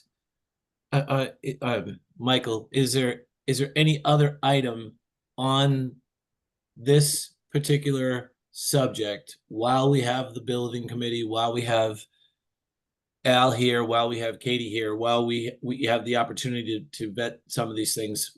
Is there anything else on here that we should know, anything that could be potential delays, anything as we're going through this that would add to everything we've discussed earlier in terms of time delays, cost delays, additional costs to the town, potential delays for abutters, whatever the case may be? No, I mean, I think, in terms of what we know, we hit all the change orders. We in the update, the intention was to cover both the delay that has been floated but rejected, as well as the abutters' concerns and what the committee has discussed and has looked to so far. So Al and Dick, unless there's something else you think, I think we covered everything we had intended to. Yeah, I don't have anything else. I'm good. Yeah. I just want with looking at the chat and looking at the attendees and looking at the people who have been part of the packet, I just want to make sure that we're to use Dave's words, we're covering all of the concerns of all of the stakeholders, not only Dick and Katie and Al, the abutters. We also have to think of the same things for people on the inside of the building. I know that it's not going to be a lot, but we're not only have to be concerned with the people on the outside and the abutters and the people who are going to be looking visually at it, but I want to make sure that we're mitigating sound and we're mitigating exhaust and mitigating all these things for the people on the inside. It just, Robin and I have been, Robin just went through it. I'm about to enter it. When your child has a wedding and you're spending a lot of money on a very on a really nice event, I can imagine that there are going to be people at our community center who have spent lots of money on catering and having a beautiful event to have a generator kick on in the middle of it. I can't imagine that would be a good thing to happen. So I just want to make sure we're being mindful of the people on the outside and the people on the inside and all the people who will be using the building. Does that make sense to everyone? It does. And, I think the one thing that we can control is the timing of when the generator's tested. Again, this, if there's a major power outage, all bets are off, right? Because we have to have the generator on. But in terms of just normal day-to-day or week-to-week use, it's run once a week for about 30 minutes. And we have the ability to control that. So, we're happy to work with occupants, abutters to try to find what's the best schedule to put that on to be least impactful. Dick, are the noise jackets that you talked about for these units, are those consistent with what are going to be around the AC units as well? No, it's, well, first of all, the AC units are up on the roof and they were purposely located up on the roof and as far away from the Whiting Road as was logically possible, given that we were also saving space for future solar. And as far as, they're up on the roof. They're typical, they're typical rooftop units. I don't know, Katie, if you want to elaborate on that or not. Yeah, I can add in just a bit. So the generator is part of the design of it, that it has an integral, the enclosure, so the acoustical enclosure, we heard comments, at the beginning of the project about concern about a butter. So that was integral as part of what went out to bid. So that's the scope that's owned. So I think there were some conversations before about potentially additional fences or things that you would put around it. When the generator comes, as we said, the height of it is about 11 feet from the ground. Part of that is because the decision was made to have the tanks underneath it as opposed to underground. So there's always the scenario of, do you want it buried, and then you might have trouble getting it later. So that was a decision, was to have the generator over it. That's part of the reason for the height. But the generator itself has that enclosure in it. All of it is, it's not as if we're amending it or adding something to the top. That's all coming from the manufacturer of the generator. So it's not like we're, it's not a Frankenstein of parts and pieces. As Dick said, the air conditioning units are as far away really from any of the abutters as can be reasonable, because they have to be spread out on the rooftop, but they're on the high roof. So what we're talking about is, the west side of the site, that roof where the fire pump room is and where the power comes in, that is a lower roof. So I guess the short answer is the enclosures are kind of different things. They're different kinds of sweaters or raincoats that are on top of the units, just because of different kinds of units. So with the generator really only being for emergency, it's hopefully decorative the majority of the time, because you have a generator because you don't want to have to use it. But when you do have to use it, it's available to you. Whereas the mechanical units that are on the roof, those will be used daily. Those will be in use. And like anything else, they'll be commissioned, as part of the contractor's scope at the end of the project. And typically, some months after that, there's a process of going back, and I'm sure Al can speak to that a bit more. There's always a lengthy process at the end of a project where the subcontractors, as part of their specifications and scope, they give trainings, and sometimes it can be as much as an entire week of going through with an operations group, and whether filming them or just walking through, who's going to be doing the maintenance on the building. So that's really, I appreciate your concern about the air quality or the noise. I think there's a lot of different ways in which those concerns can be voiced and vetted to make sure that there's not going to be something that's slipping through the cracks. So our project's going to be ending or opening, in the cold weather season. So it's going to be towards the end of the year, everything will be kicked on. Sometimes when projects open up in the summer, it's tricky because you have to kick on all the boilers and the furnaces and whatever you have. And you're in August and you're trying to turn on the heat because you want to test things. So we're going to have all that tested before the building is open to, before we welcome the public in. And there will be multiple rounds of that commissioning. And I would also say that, because we're getting close to the project, we're getting close to closing it in. Once the building is watertight, windows, roofs, doors, we have it in, that's when the finishes and the interior things really start to pick up. So that is also the part of the project where a lot of work happens very quickly, but you don't see it because once the walls are in, you're not really seeing as much from the outside. But that is where work can escalate very quickly, because once your building's watertight, you can finishes, walls, flooring, ceilings, that can happen really quickly. And I appreciate your question was about quality of air, but I just wanted to mention that there will be, multiple rounds of review of that, so that when mechanical kicks on, I know, one thing that's part of occupancy. So when the contractor is done and they say, okay, we're ready to hand it over to the owner, there's a multiple checklists. Each of the consultants and engineering disciplines have, lists that they review. So we do punch lists, but even more than that, there's kind of a minimum short list of what is needed in order to, for them to release their affidavit as part of the designer's contract, and to say, yes, this building is occupiable. And so one of them is fresh air. So it's a really basic measurement to make sure that the mechanical subcontractor, they installed the ductwork, everything is hooked up. They have another company comes in and does the balancing, to say, okay, let's make sure that the building is balanced and we have fresh air in all these spaces. Because otherwise you can have a beautiful building that's, uncomfortable. But those are, when we get way into the weeds of what happens in a project, that's kind of the stuff that happens that, does need to be checked and validated. Because if you don't have fresh air, it's not a space that you want the public to be in. Those are all the things that will be happening towards the end. Right. No, but I very much appreciate that, Katie. And of course, we want clean, fresh air in the building. I think the add-on is we also want clean, fresh air for the neighbors. Mhm. And it is my understanding that there is a generator very similar to this at the Protective Services building across the street. And if that's true, maybe we could go look at that and see that one go off, which it does the same 1/2 hour every week, Mhm. and stand next to that and see, hey, is this air that I would want to breathe and my family would want to breathe? That's a really good question. I can't say that I know exactly what model that is, or what the manufacturer is, or the size. Of course.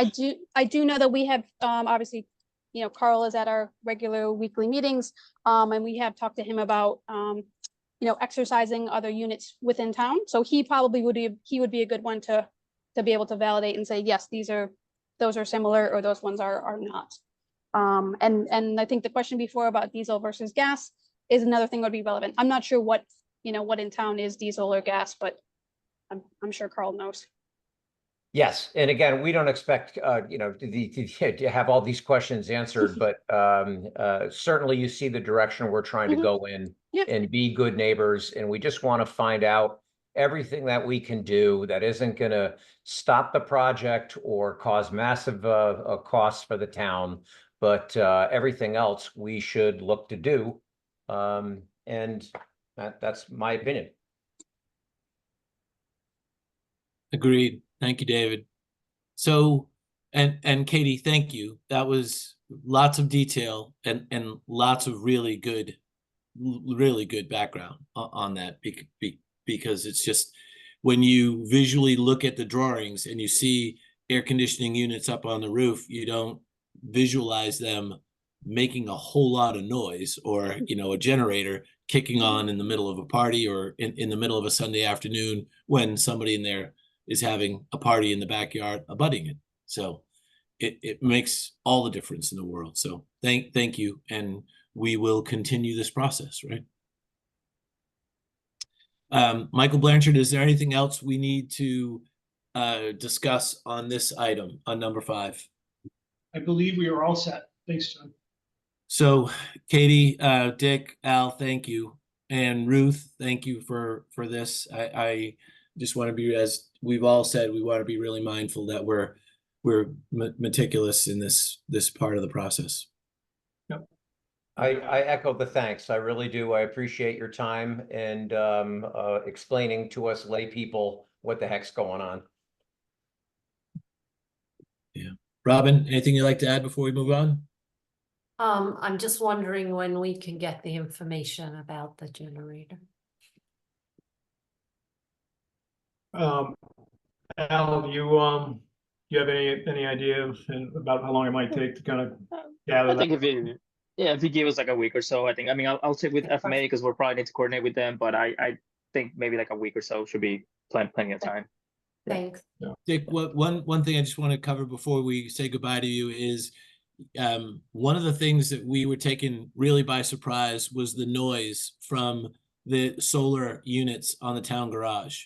We were never told that there would be excessive noise, and they are very, very noisy.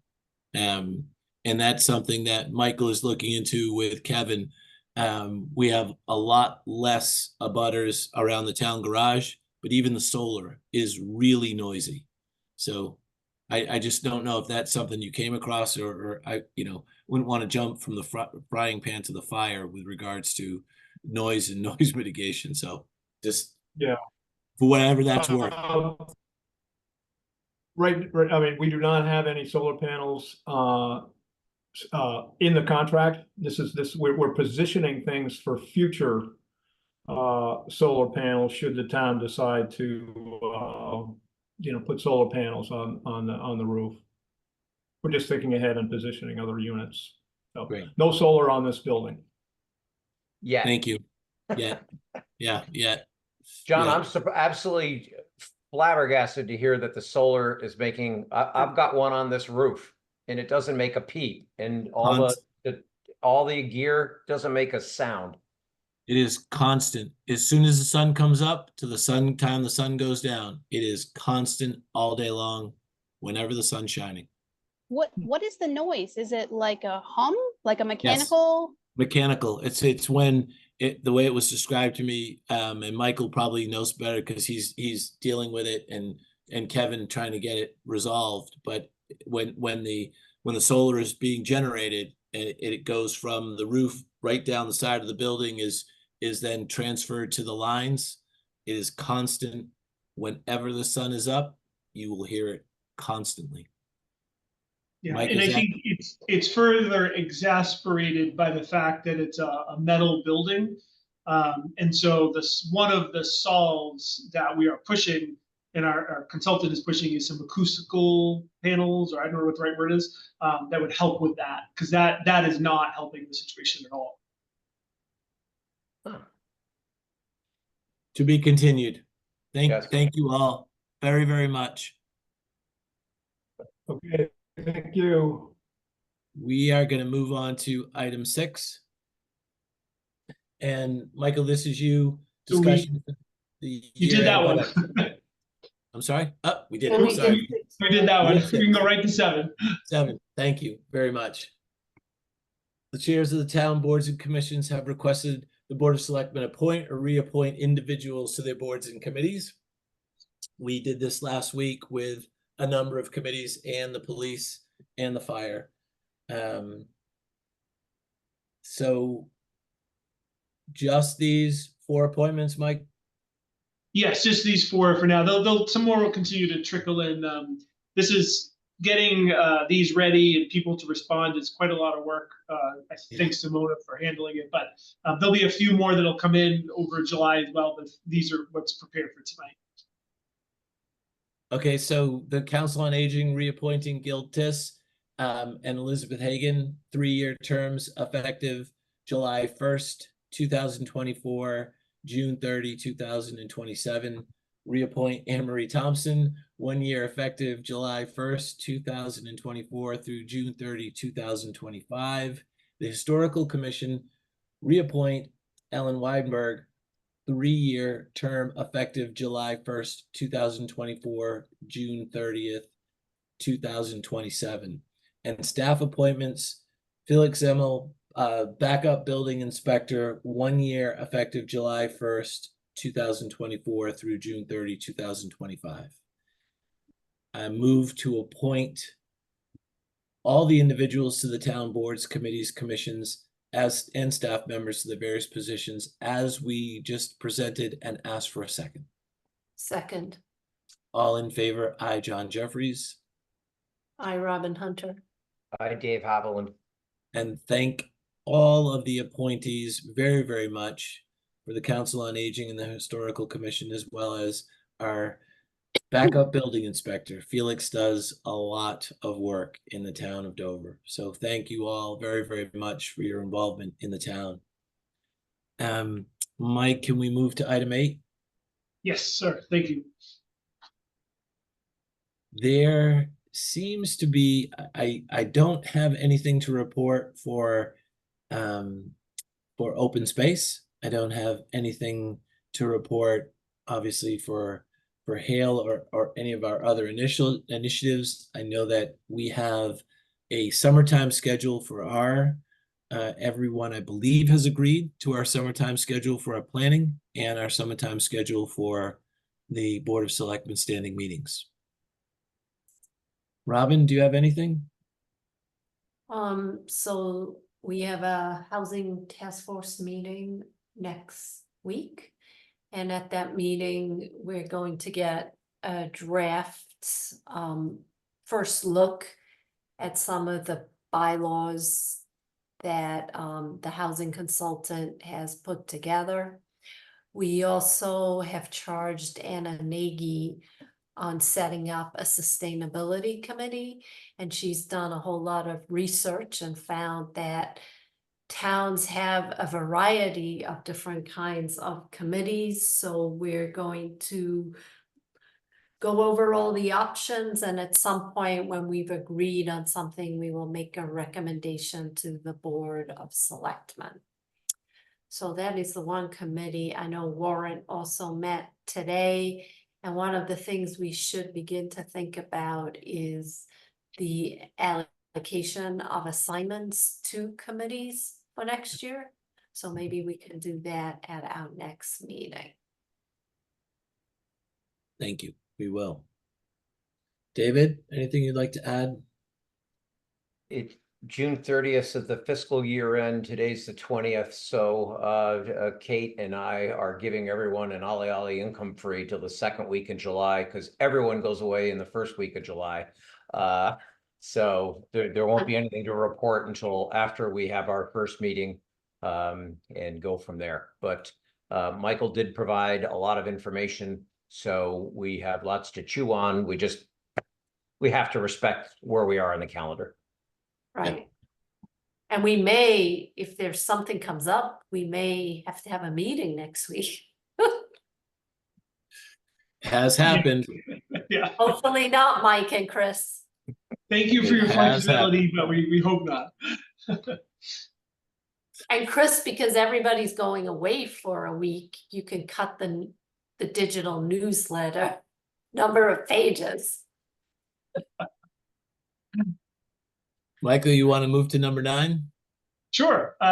So, again, we've talked about most of the stuff during the course of the meeting, but just wanted to hit a few things. One is, thanks to Chris, we're about to launch a new board and committee vacancy volunteer page. So this would be a current updated list of boards and committees that have openings, and then also the ability to submit an application right on the website, expressing your interests. You can attach a resume, and then we take it from there and get it to the appropriate board or committee chair to review. So that'll be great. We'll advertise that and hopefully encourage people to look and see if they see something that's interesting to them and to volunteer, because as you see, is how hard this job is. It's done by so many volunteers. The building committee, I guess you get a small amount of money, but you don't really get paid, and it's a lot of work.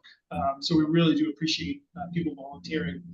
We have a meeting next week to receive a presentation on the dispatch regionalization study, which has been undergoing. As you know, you approved us to participate at no cost. So we will get an update on that, perhaps some final results, and we'll share that with the board at a future meeting. I have a meeting tomorrow with Aquarian to continue to move forward on their last time they were with you, both on an interconnection with our Springdale system, as well as their efforts to provide an interconnection with Dedham Westwood and MWRA. So stay tuned for that.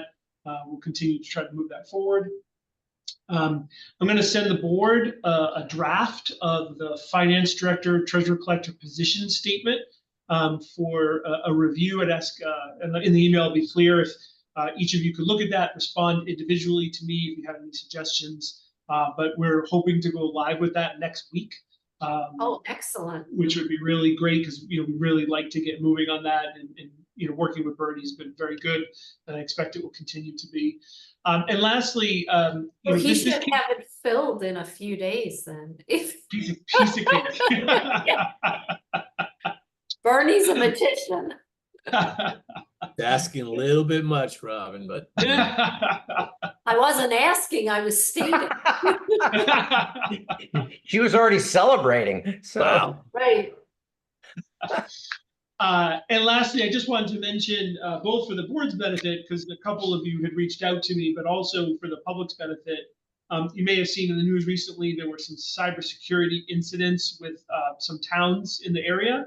And I just wanted to let you know that, we have a pretty robust training program here with our employees. And we also have a really good relationship with our IT provider. We actually had a meeting last week to review all of our cybersecurity principles and policies and practices. And so we are very aware of that. We're very cautious, and we'll continue to stay at the forefront of trying to fight that.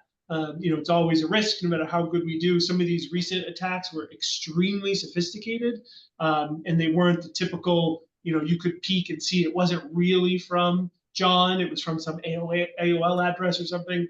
These were not like that at all. So we have to be ever vigilant, but just wanted to reassure the board, reassure the public that we are on top of that. And that's all I have. Thank you. It's a lot.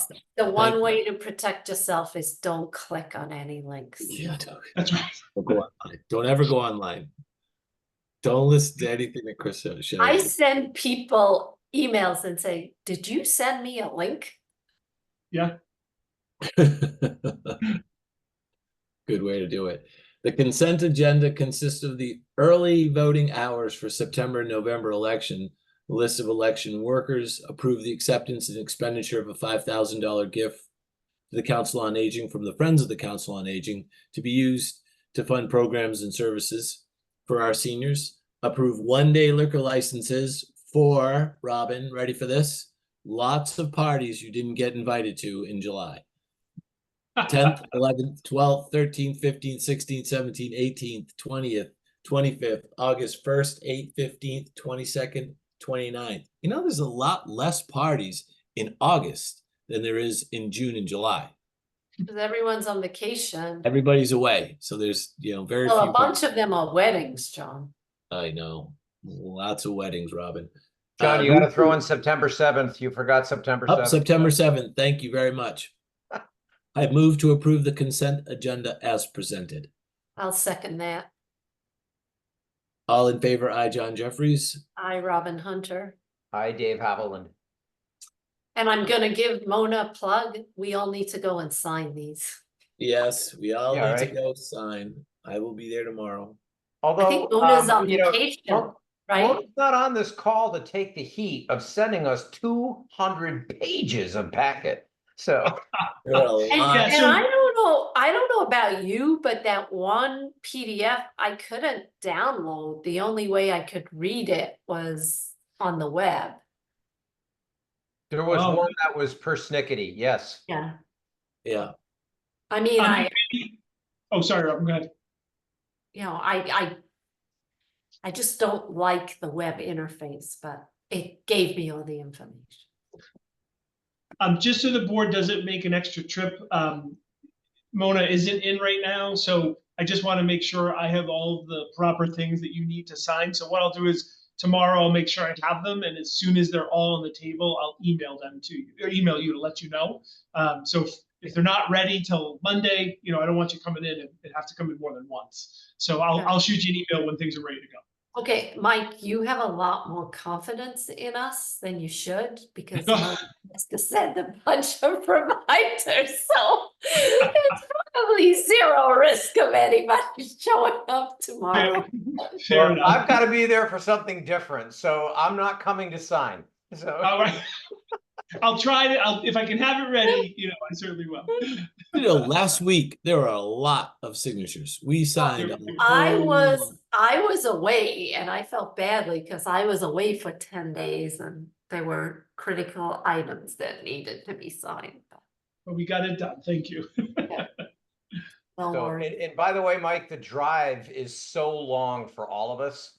I mean, Yeah, When especially. you're in Europe, it's very long. well, I'll give you that one. I'll give you that one. She has a tough commute. So Well, thank you all very much. we I- are to You ask want a motion to adjourn? motion to adjourn. I will I'll second second. Robin's motion at 8:44. 45.